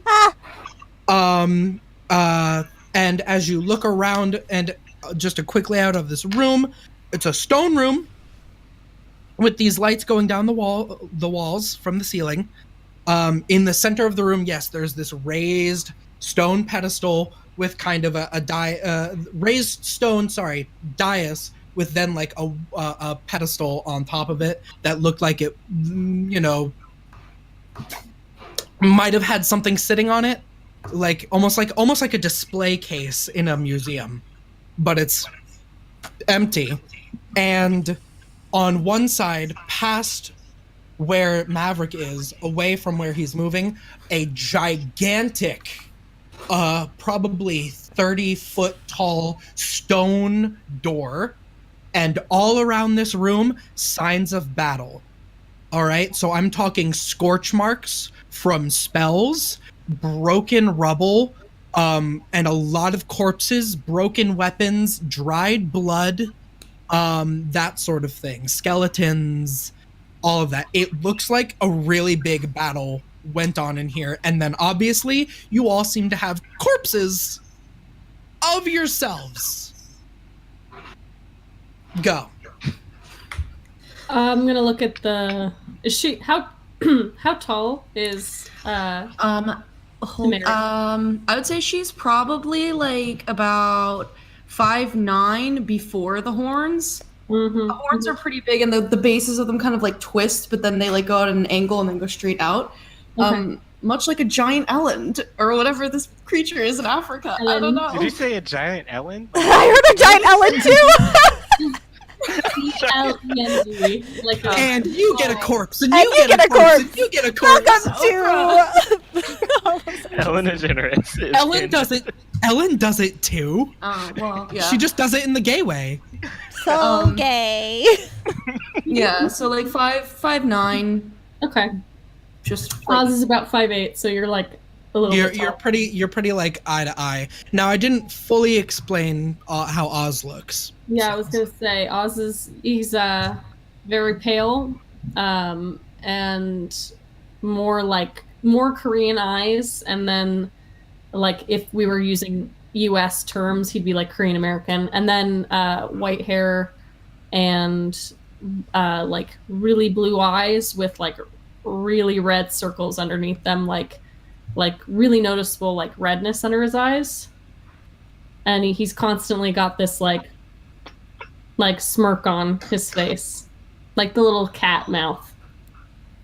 Oh my He's god. just like, I would like for Robin to just come out of nowhere and just make out with him. yeah, so I'll win. Roll for Robin. so is it still like dim lighting in here, or has the blue light made everything like so everybody can like see color? Like You can all I mean you can all see color, but everything is kind of bathed in this bluish light, and you are all fully aware of each other now, but you are not seemingly armed. All right, yeah, I'm gonna kind of like sneer at this like smirking little like whatever, and for Oz, like when she kind of like curls her lip, you'd see like her teeth. If you don't have like if the lighting is good enough, you would see that they're completely metal. But like they would just look like dark and they're tiefling teeth, so they're like pointed, like spiky boys. But they would just look like dark metal. But yeah, she's gonna kind of start and be like, Hardcore. "Who are you working for?" Who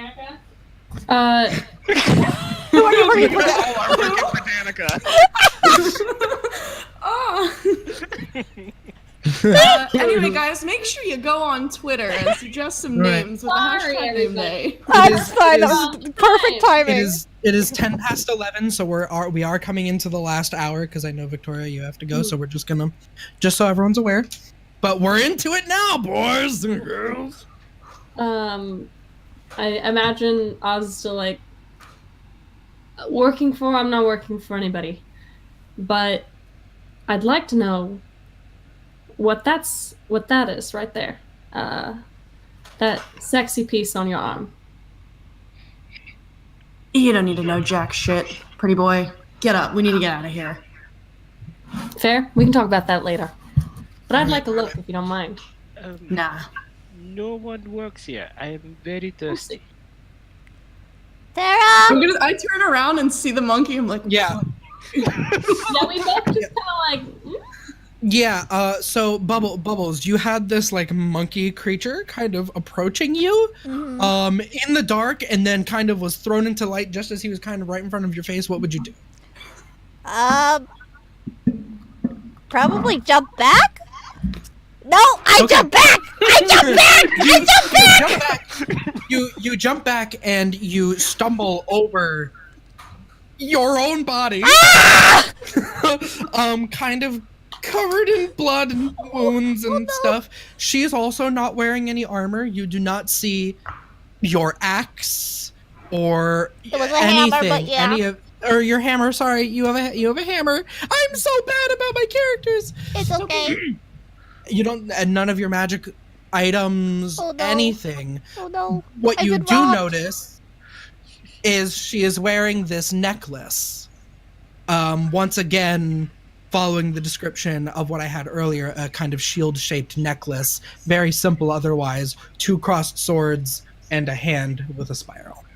Excuse me. take You it. you tripped over something. It's me! I don't understand the statement. I don't understand either!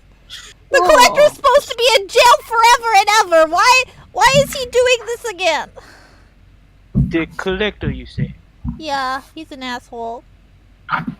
I met many of those. Who is this collector you speak of? Well, he used to be an asshole that stole the power. Well, actually, I'm not allowed to tell you what he stole. Well, he stole power and he turned evil, and then he was just messing with our heads, and he made me forget a long time, and then he made it look like my friend was my friend, but it really wasn't. So this is probably his shit. Right You about all now, hear- we you all walk hear up this. to these two because they're the only two that are standing amongst these many dead bodies. That's true. yeah, I'll kind of follow. I'm like keeping like a distance, but I want to have eyes on all of them. Fair enough. Okay. Hiya, friends. I'd like to really get moving if we could, if you don't mind. It seems like we maybe have been set up for some sacrifice or something. I don't know. Who the hell are you? And you know that how? There's dead bodies around. They're dead. Yes. Can I look around for Tara? Retcon, Tara was You- with me. You give me a perception check. Okay. There's blood on everything. It just seems like a pretty logical jump. I thought this was a tavern. 19! Okay, no, you don't. But you don't see a body that looks like Okay. them either. Okay. It looks like the only bodies that aren't really skeletons are the ones that look like the people that are all talking to you right now. And the only other thing you really, I would say, notice is you finally kind of notice that giant door. Oh, But in your scanning of the room, you're kind of really close to the stairs that lead up to the stone dais. yeah. And you can see that there are runes carved into this stone dais. And then far past on the other side of the room, there are open doors into darkness, but open. You're in kind of a large, just rectangular stone chamber, giant closed door on one side, stone dais in the middle, corpses everywhere, open door to darkness on the other end. Quick This question. is ominous. Did my butt touch the dais? You did want your butt to touch said dais, didn't you? You have Yeah. like a bald like baboon butt. No. Do you wear pants? I do not wear pants. Okay. Well, so you clamber on up to this stone dais covered in magical runes, where there is this giant pedestal stepping that back. you think is a big bar stool, I was just gonna smile and watch. and you sit on it. runes. I'm There's stepping back. magic You- on. You sit on it, and everyone, nothing happens. Oh. Ellie, You just, a little bit of dust flies out from under your ass. It wasn't me. It was definitely this feet. It's just this feet. The monkey farted, guys. All right, listen, it's real funny, but some of us might have people we need to get back to. Yeah, I don't Why see don't we Tara. try to figure out a way to get out of here instead of joking around? Well, there's that big door, and then there's open door to darkness over there. I'm gonna look at the runes. Sure. I'll kind of check to see okay. if I can figure out what kind of magic's going on here. Okay. Woohoo! 21. All right. These are incredibly powerful, intricate runes. The correct term you believe would be more like glyphs. Glyphs of what you aren't entirely sure. It is very, very powerful magic. You cannot tell if they were, wards to. Typically, you would think wards are to protect something, keep something in, or keep something out. But you really don't know the specifics, and there's Do they go lot. up the big door? So the glyphs are primarily only on the dais. Okay. There is what looks to be a line carved in the stone that runs from the pedestal where there is now a monkey man sitting, that runs in like two parallel lines over to the door and kind of and then they become the kind of the split Okay. of the door. And the door is also covered in a whole lot of carvings, languages, runes, pictographs, but it's all a lot. It's a 30-foot tall stone doorway. All right, friends. I'm going to tell you what I honestly think. It seems like we're going to have to kill somebody. And then the blood's going to have to drip down this little line and go all the way to that door and open that door. I don't know if that's actually the case. Let's not do that. This is a very, very serious matter, and I'm going to turn myself upside down and hang off of the dice. You're a funny one. How tall are you? Me? Yeah. 3 feet even. Okay, yeah. So you I'm the don't bang. shortest. You don't bang your head on the stonework, but you can see what you can see now is it looks like this little pedestal, though the dust has been caked off by monkey butt. It looked like there was something here a long time ago. You're not entirely sure what sort of item, but it looks definitely. It's not big enough to say like put a person on. There's kind of just this raised platform, and then this where it looks like there would have been an you would think an item. Like an orb? You can't tell what would be here. It's pretty much just flat. Yeah. When I made the Arcana check, just one more quick question. Did it feel dormant or did it feel like active? They weren't giving off any kind of glow. Now you don't have any. You're not using a detect magic spell, so just from a visual, there's no glow to them. You don't feel any heat, which could mean that they're dormant, or it could just mean that they haven't been turned on yet. No idea. Okay. But it doesn't seem like they're doing something right now. So what's your guys' names?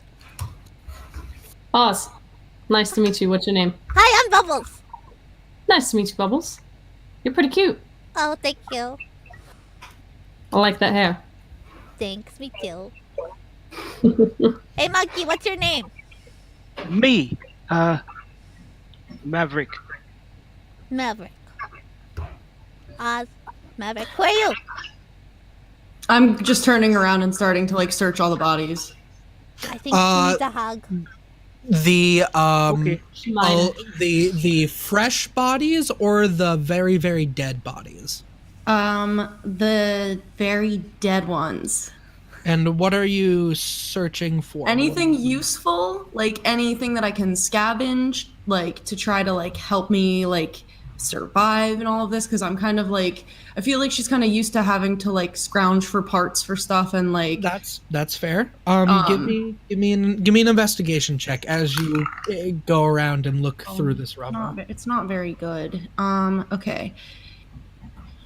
15. All right. It looks like these have been very, very, very long dead. All of the armor probably would be less useful worn. It probably would just fall to dust in your hands. I would say that you are able to find 2 broken swords that might be able to be used as daggers, and 1 slightly rusty but not as rusty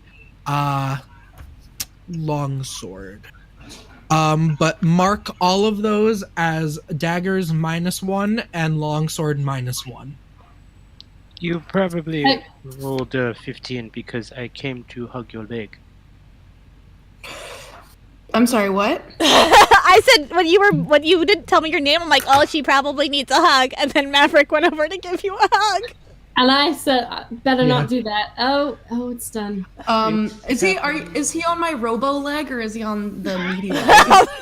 You do realize as you come up to hug the legs that there is one that is shiny and very shiny and metallic looking, and one that is fleshy.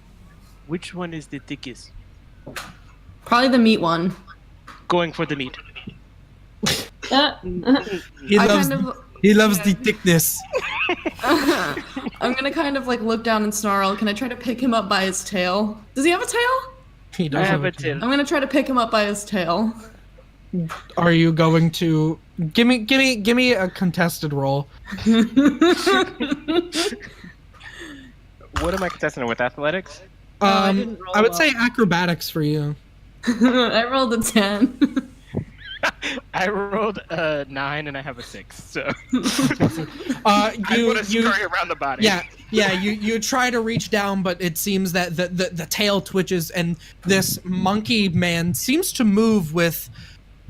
You understand that the animals are fast, but this is fast. Like it's not as frantic as you see. It looks like he actually seems to dart around with a good bit of skill, actually. I'm just like gonna be like disgusted and be like, ugh.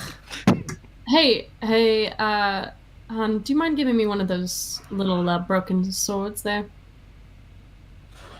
As long as it doesn't end up in my back, I guess.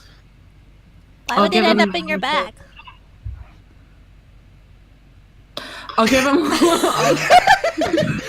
Wait, I'm sorry, just Temerity, just the. I imagine if Oz is over there, he's also just looking at her like, and takes the. Yeah, I'll give him the minus one dagger. This makes so much sense of a question. I'll kick the longsword. I don't know. I don't know. I can't really. I don't think I can use that. So I'm just gonna kick it towards the. Little... I mean, anything that you're not proficient with, you can use. Just you don't use your proficiency modifier. I'm just gonna keep the dagger, and I'm gonna kick the longsword towards like the thick halfling. I'm very swole.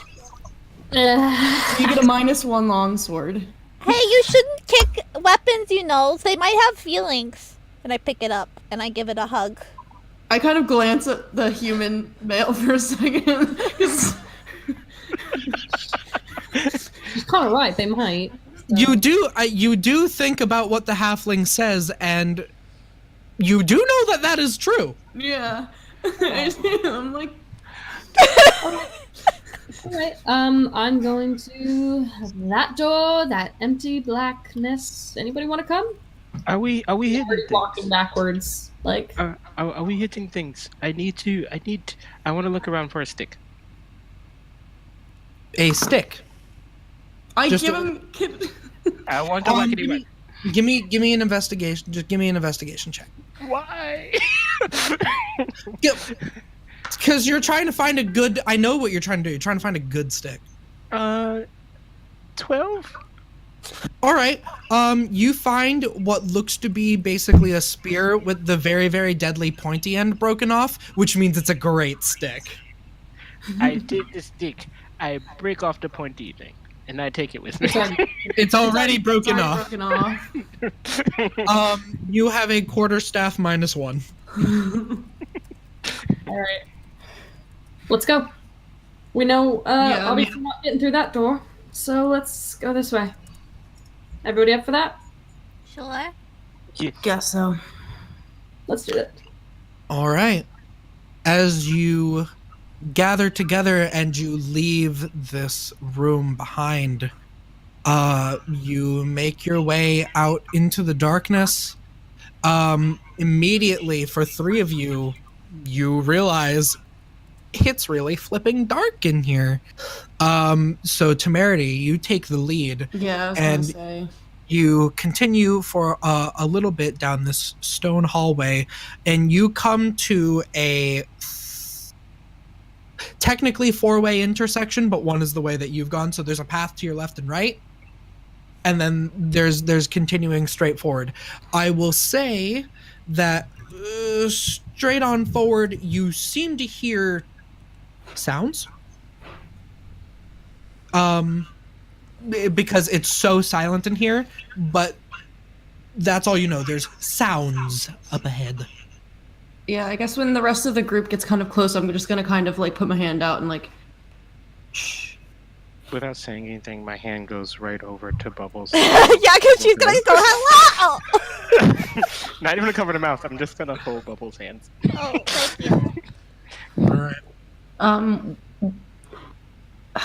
Do I see any like tracks or like any of the, if there's dust around, like any kind of like disturbance going down any of the other like directions, or like any signs that somebody has like been through?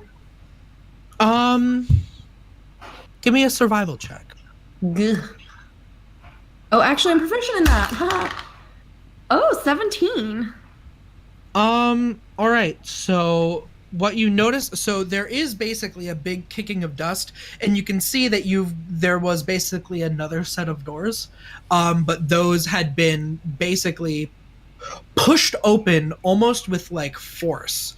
And it looks like, whatever this point of origin originated from was about in this intersection, as if something was shot towards you and like forced those doors open. So you can see actually nothing seems to have gone through, because you can very clearly see what looks like a cone of just the dust that's been blown away, which is very strange to you. But as you look, you can see just ever so faintly, and I would say that this is something that you became familiar with yourself when you had been traveling with your family through various dangerous places.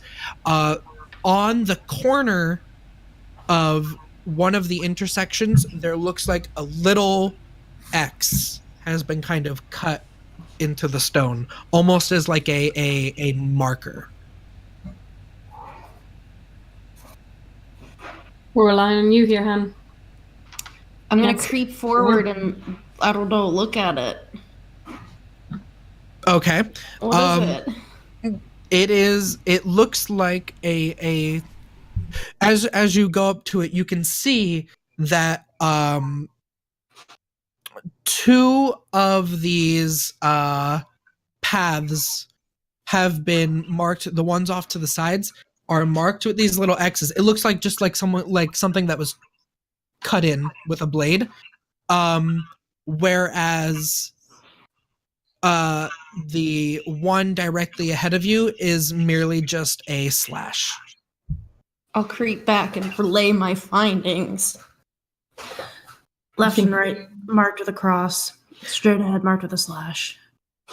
You think that means? But I'm saying that in like a stage whisper. You think that means dead end, dead end? Yeah. Think there might be something worth looking down there? Monkey, can you hear what those voices are saying? I'm going to lean my ear forward, and I want to listen to see if I hear what they're saying.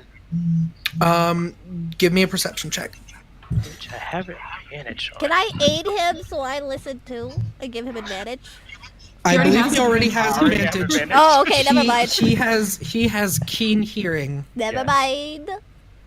I don't know how this person knew this, but yeah, I do. 19. Did you say 19? Yeah. So up ahead, you hear it's kind of guttural. It's like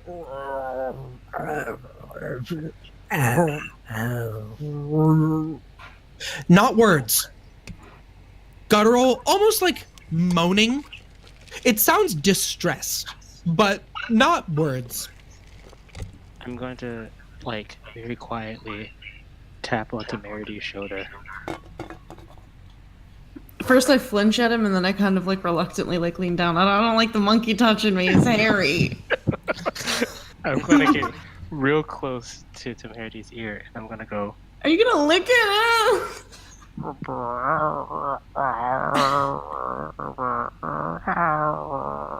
What in the hells? Oh god. Okay. I don't Can know. I what do just it loud happened. enough that probably the rest of the people in the circle would hear? What language is that? Blast of What was that? Was that you or that's what you heard? Yes.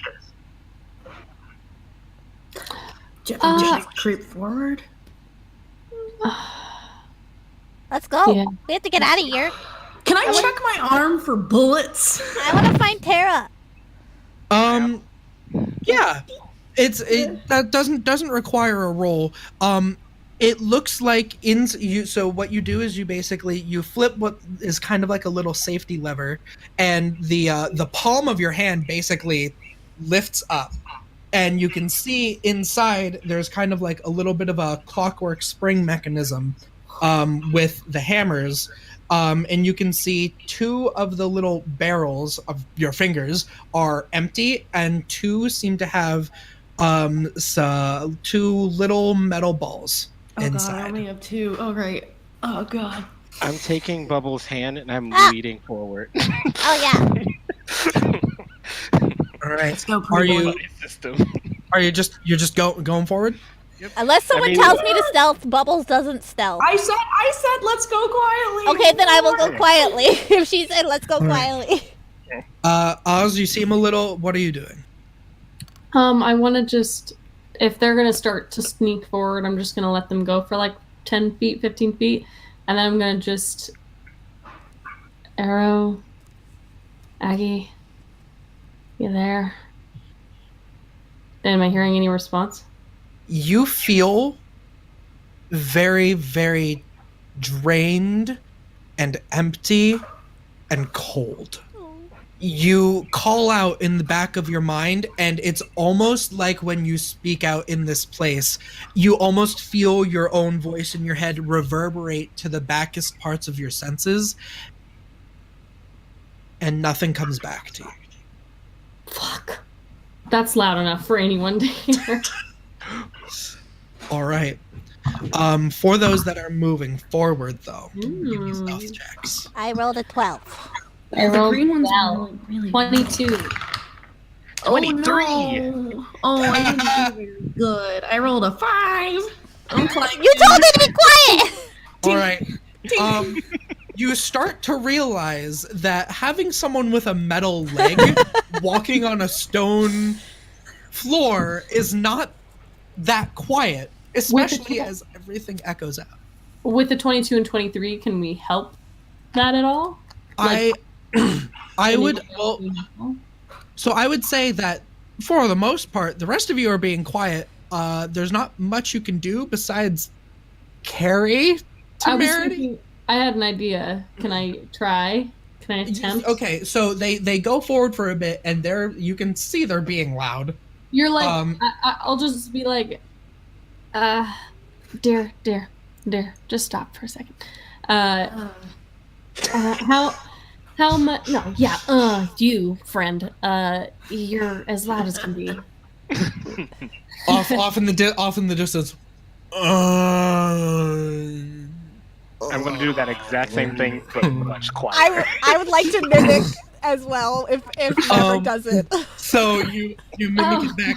It's bouncing off of all of the walls until there's just kind of this almost drone of just moans. Then it sounds like the tinking will be drowned out anyways. Did you hear that? They say continue. Ooh. As you continue to do it, though, you do not hear that voice getting closer. I will say, so at this point, though, just in this moment, there is kind of not fog, but it just feels like there's like a low cloud of like dust over everything. Everything's very eerie and cold, and you can see there are torch sconces. All of them are out, seemingly for a long time. Everything is stone. Further off ahead, now actually though, you can hear with as you got a little bit closer with the moaning and such, you can also hear what sounds like a how would I describe it? A bunch of clicking, kind of and it kind of it like metal scraping, and then Oh, this sounds like a mechanism. And it does moaning? sound That it does and moaning? moaning and what seems to be some kind of mechanism. Okay. And we are at 11:38. Don't worry about the time, BB. We'll get there. I'm just it's for Victoria because I know. I mean, I'm keeping an eye on Okay. it. Yeah. I also have to head on the same thing. But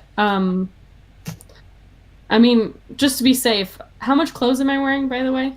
Like just I mean, I would say no. You're in plain clothes, and I would say that you actually do have a simple cloak. You all, for the most part, look like, besides the monkey that does not wear pants, you look kind of like basic bitches.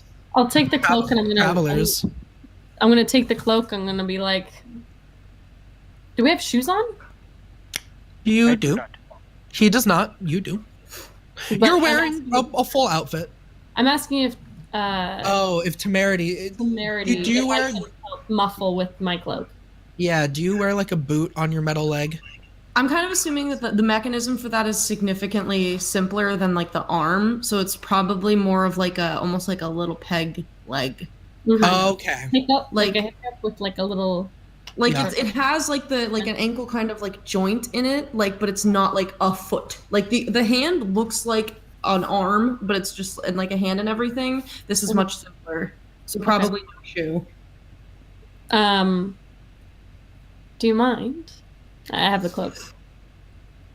Just for posterity's sake. Okay. I'm gonna wrap up the foot really quick and see if that helps with the tinking. Sure. Okay. Pretty simple. Okay. We'll keep moving then. Now I'm Okay, kind of so- like hobbling as I walk. Yep, it is. It is definitely more muffled. As you approach, this clicking does kind of seem to get closer. You pass through another archway, and it twists just a little bit, and what you see in front of you is a hallway that every few feet seems like the floor and walls are like cut into slits, and what you see is a giant blade on a pendulum that is embedded into a body that is going and the rest are stopped. You can actually see little bits of blades, but there is one that kind of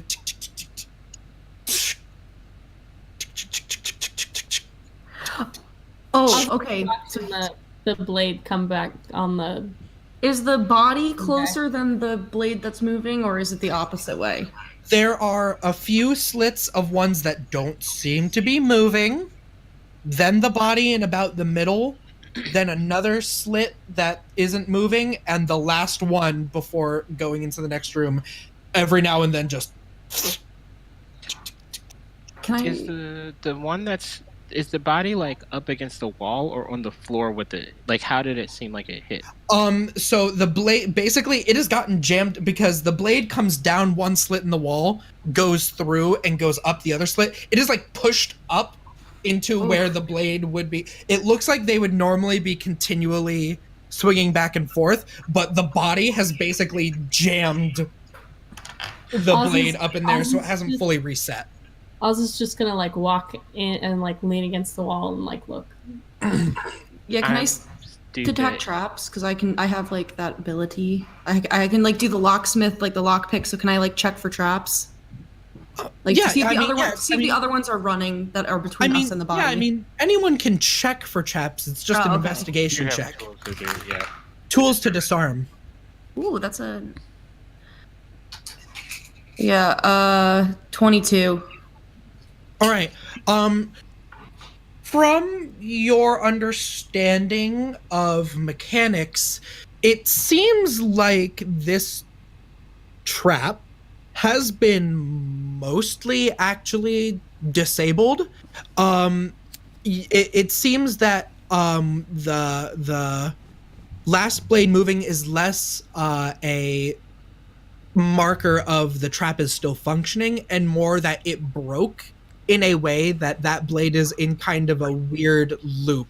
You're guessing that if there is some kind of gear work, that maybe some of the teeth have kind of become unaligned, so it ticks for a little bit and then slips, and then ticks for a little bit and then slips. Is there any climbable wall to get to the body? I mean, you can approach it fine. It's not too high up. It seems that this little corridor is especially tight on purpose. So if you would like to get closer to the body, along with Oz, I believe, I want to try and get to the face of this person. All right. Well, so as you approach, you can see that this is very much so not a body of someone that looks alive. And as you approach, an arm kind of goes and is going to reach out and try and swipe at... Hey, let's just make a decision here. Choose me. It is you. Oz is gonna be like... So, it swipes at you as you're getting closer to its face. And it is going to make a claw attack at you. This undead-looking creature. Does a 16 hit? Yeah, it just hits. All right, you are going to suffer. Oh my god, I have all these dice here. Without armor? Two damage. Oh, okay. You take 2 slashing damage as it cuts across your arm. 2. And at you, and so you can see now. It seems like this is some sort of undead creature that is impaled here and is just kind of flailing out at you, but is unable to move because of this. I want to punch it. Mechanism. Okay. Roll to hit with advantage because it's technically grappled by a blade.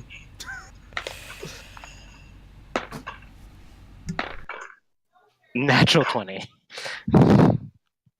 Okay. roll for damage. 6. That's something we should have known. Are we rolling the dice twice or just doubling the dice? I like to double the dice. Okay. It's faster. 16. 16 damage. All right. Hold on one second while I yeah, so you crack this thing across the face and you hear bone crunch underneath you, and it goes down for a moment, and after a certain amount of time, it's down for a little bit, and then it starts to move again. Is there space to walk by? It looks it looks like you should be able to just kind of squeeze your way underneath it without it being able to hit you. I'm gonna do that. Okay. And I'm gonna punch at the same time too. Well, it is going to, as it gets up, it is going to claw at you again because you punched it in the face. Christy, you were muted when you just said whatever you said. Oh, sorry. I said I'm really small, so I follow Oz. Okay, so you two are gonna move. It's gonna try and claw at you. Would it try and hit me in the middle of action? Because would I have a bonus action to hit it again? Oh, that's right. You do have a bonus action to hit it again. I'm sorry. Yeah, please punch it again. Please punch it again. 17. That hits. 10. All right. Oh, wow. All right, you whap it again, and this time you actually catch it in the temple, and a little bit of black something kind of sprays. Ooh.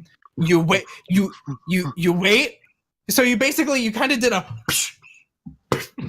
and then you're waiting, and it seems to not move anymore. Oz will nod approvingly and be like, "Good arm." That was hardcore. So Okay. here's a question, and Yeah. you can say no. Yeah.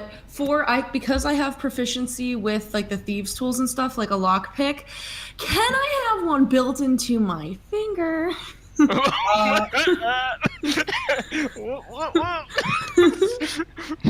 Or like, because if you don't want me to have one, then like right now, then that's fine. Because I was gonna say I wanted to try to like disarm or do something to try to stop the blade. I would say, when you were investigating your own dead body, it looked like that her arm, had a whole bunch of other stuff built into it, and it looked like there might have been some kind of lockpicking mechanism, but it was pretty much totally broken. But so it gives you the idea, I should probably do something like that. But you do not have that right now. No. Okay. So then I can't try to disarm the last one that's like broken and swinging so that people can go through? No, I would say not. Unless you can think of something creative to do with what you have. Yeah, well... I have a crowbar. Well, actually, I don't know if I still have a crowbar. We don't have any. No, you have clothes and a -1 longsword. Okay. I'm gonna go to Bubbles, and because what I want to do is I want to try to trade the longsword, and then I want to jam the longsword into the gears to get it to just stop completely. Okay. So I'm gonna go and kind of like I'll flip the dagger like handle first and be like, I can get this blade to stop, but I'm gonna need the sword for it. Well, I could do that too. Well, if can you just want hit to, it. go ahead, but your sword. Well, all right, that's fine. Yeah, fuck it. Okay. I'm gonna go over Almost, and what are you doing? I would like to go over and find that the weaker point of the joint and just hit it. The weak. Like 7 feet in the air. Oh, it's 7 Hold feet in on. the air? I mean, it gets up pretty high. So I mean, if you want to try and hit the actual like blade, like the pendulum holding the blade. Yeah, that's what's broken, right? It looks like the actual pendulum is fine. It seems that there's some internal gear work that is what is damaged. As you were walking through, it looked like you could see through the slits of the ones that were not moving, that there are gears that basically wind up and then release and let it go. So you might be able to attack the gears for this blade, but you have to basically lean, you have to lean in the way of the blade to do it, so you'd have to time it and aim correctly. Okay. Okay, so We all know who the chaotic people in the group is. Us is leaning against the wall and watching, just like you lean in and you can see the glint of things moving in there. Go ahead and make an attack. I would like to rage. Describe to me what it's like when Bubbles rages. Oh my god. So she actually says, "I would like to rage," and just like holds her sword really tight. You see her knuckles go white, and her already like rippled muscles actually bulge, and you just see her eyes kind of glaze over in this like rage. Okay, so Yep. you rage. I rage.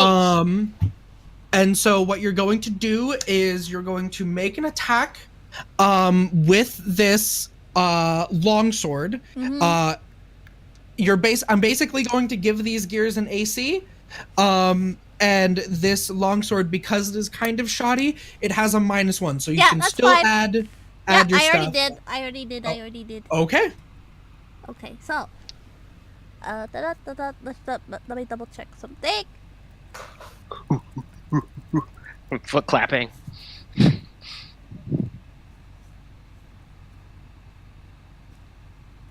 Sorry guys, 1 second. It's okay. The tension. Okay.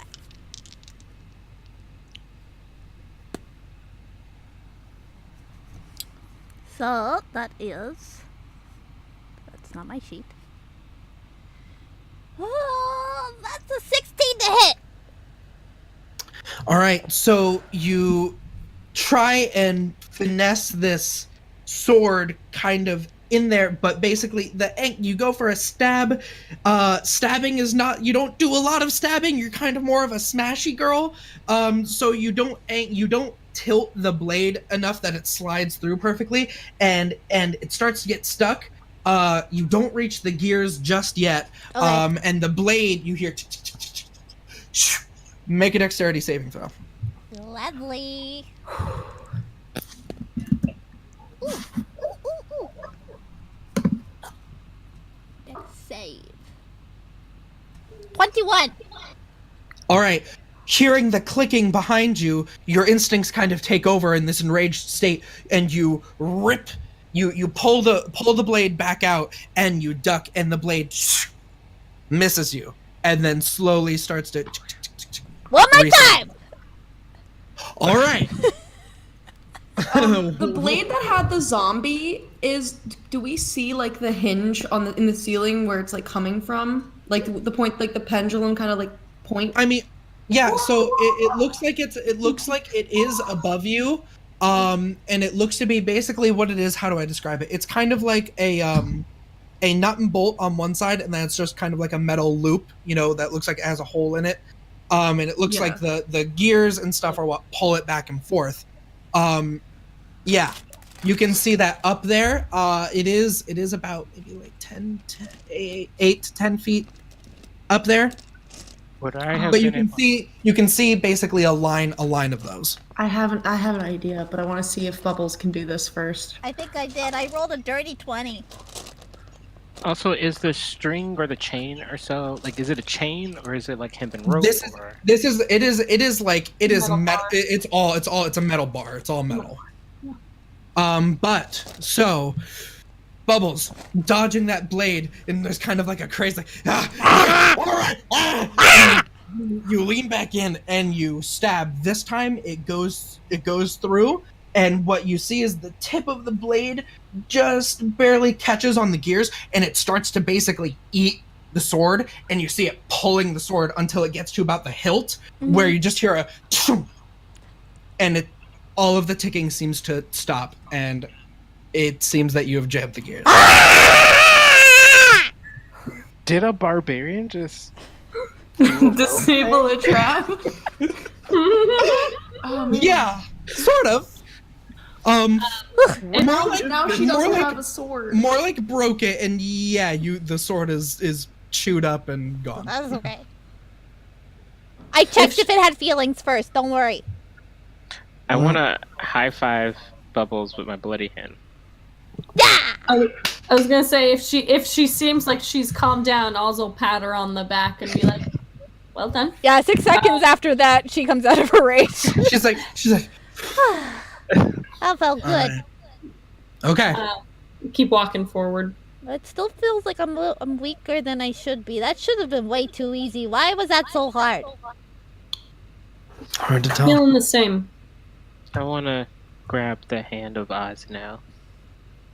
Oh, Short. I hi need there. Mm-hmm. Are you all moving forward? Oz is fine Yeah. with that. Yep. I had an idea to get Bubbles another. No, we'll skip it. It was gonna involve like a person stack and pulling one of the. Yeah, we're not gonna. I'm going. All right. Good idea. I love this Yeah. idea.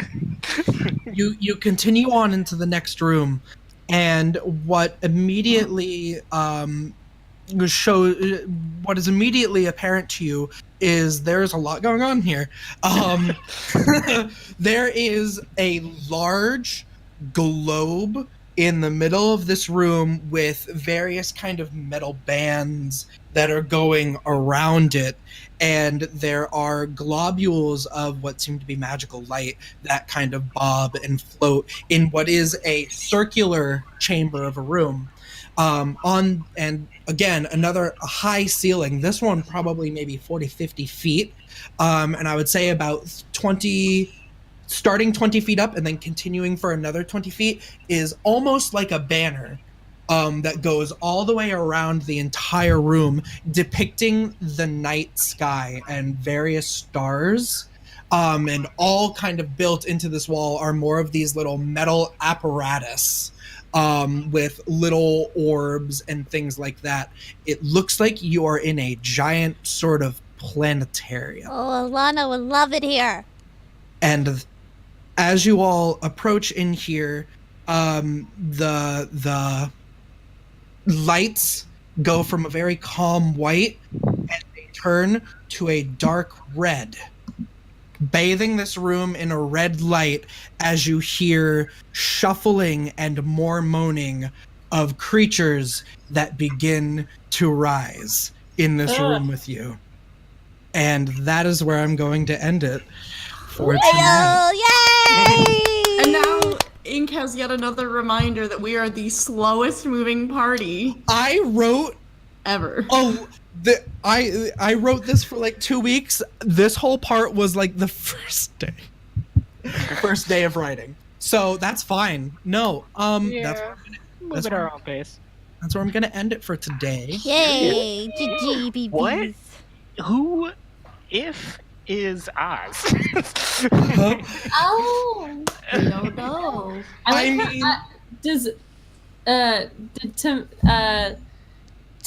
I keep saying Temerity. I want to say Temerity or something. Temerity. Tammy. Don't. I'm gonna call her Temmie. I'm gonna call her. She has a nickname. If you do Tammy, you're gonna get punched with a metal fist. Yeah, but see, I'm God, so you I can't told tell you me to she's not gonna call her. throw it at the sky. Oh my gosh. Yeah. What if I call her Merity? She has a nickname, but what was your question? What? Hello, hi. I was wondering if Temerity, like a woman said something, like was like, "Hello, can someone help me?" And then there was a dude there. I And then wonder. there was a dude there. And Temerity still hasn't told us her name. Yep. Nope. Because she doesn't trust any of you. And It's Bubbles weird trust stuff everybody. going on. That's. I mean, it's fair. Thickness. You and I were thick together. But yeah, Yeah, we did it, guys. you all woke up next. You all woke up next to your own dead bodies. We took a cuddle pose Did you- with our corpses. Did you like that? You just Yeah. confused Bubbles more. Good job. I mean, Well, this is kind of my way of explaining things. But yeah, I know from where I left you off on your individual stories, now you're here. What? if you look at Maverick's life story, this is not shocking. I mean, yeah, considering what you told me about how you decided you're right, who the it's first not. master was, I'm like, this is not even that weird. No, it's not. Which It is why I messed hope up. you didn't feel. I hope you didn't feel bad that yours was kind of like shorter because I was like, I really don't need to do much to get Maverick into this Yeah, situation. for those of y'all who have not seen it, and Danica, unfortunately, most of the folks here have met Maverick beforehand, and we did a campaign with him already. So there's a little bit of extra backstory that most of the pals here know. But I mean, most of that extra backstory is he's a monkey, and shit just keeps happening to him Over and over. And he does not die. All right. Good job. Oh, yeah, so that you're welcome. So that is kind of our first steps into Urania ? For the first, this is kind of the 0.5/session 1 of this new campaign that I'm going to be running every week, pretty much same time, starting at 9 o'clock, running for a few hours.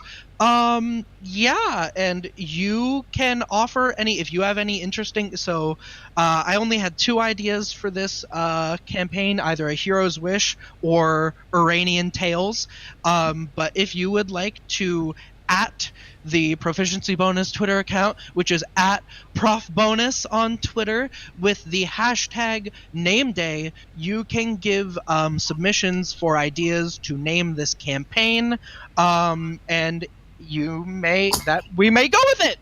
Wow. I don't have any plans for like guests or anything. We're gonna see if these guys live. What's going on? I don't know. Yay. Well, I do know, but you don't. So Yeah, I will say that I really like that this is the idea of like the Nexus universe to like creating a proficiency bonus extended universe, and I love it. It's a great idea. So you may see guest stars in the future from other campaigns on this channel. It's a possibility for sure when we get to that point. that's true. Once again, this could be a temporary short-term thing. This could be a long-term thing. We don't know. We're just playing it by ear, just having some fun. We wish JJ all the best. We miss him and we want him back soon, but he's got life to deal with, and that happens. Once again, I hope it's long term, but I hope JJ comes back sooner. It's a bittersweet feeling, but we're making do. We got this. We're just spreading some fun and some positivity back out into the community, and we hope that you guys stick along with us for this impromptu but kind of promptu campaign. Flying by the seat of our pants. Yep. Except not Ink. Ink is very prepared. Ink has been prepared for this for a long time, so we're excited that he gets to jump into this finally, because he's been asking us pretty much since he met us. Yeah. For those of you all who came in at various sections of it, like we said earlier today, we will be continuing this campaign moving forward, and then there's some once a month we'll be jumping back into Danica's Brood campaign, so definitely with look the out siblings. All the characters. Dragons afoot. Oh Yeah, yes, very good, very good. Watch your back. A homebrew dragon race. It's like simply all players are dragons, and keeping that balanced, and that's the campaign. So if you're interested in it, We will definitely be posting for that. Mm-hmm. Yeah. Wednesday. Without further ado, Yeah. Also remember to check in tomorrow for Mystic Hour. We're doing part 2 of the Curse of Strahd Meet the Cast. So look forward to that. Yes. Ink's in that one. Yeah. The schedule is below. Well, I've already done it last week, but you'll get That's to true. see my fellow players, which is great. They might have some words about you though. Ooh. Uh-oh. Kind of a random plug, but I'm going to be going to PAX East. So I don't know if I'm going to be bringing art, because I do art. But I do art. I mean, I think I might be the only Proficiency Bonus person possibly going to PAX East, but This year. I'm yeah. there to represent the brand. Come talk to me about D&D, and maybe I'll give you a secret about this campaign. Okay. Rude. So. Once again, thanks to our sponsors, DiceBar.com, Vancouver-based dice company. They sell dice sets and D&D merchandise, and if you enter the coupon code PROBO, PROBO, on checkout, you get free expedited shipping to anywhere in the world. All right. And when you make your journey to a strange, mysterious land in hopes of freedom, power, love, and you wake up next to your own corpse, please remember to add your proficiency bonus, people. Ayo! Yay! I guess. Okay, love you. Bye. See you next week. Bye. Bye.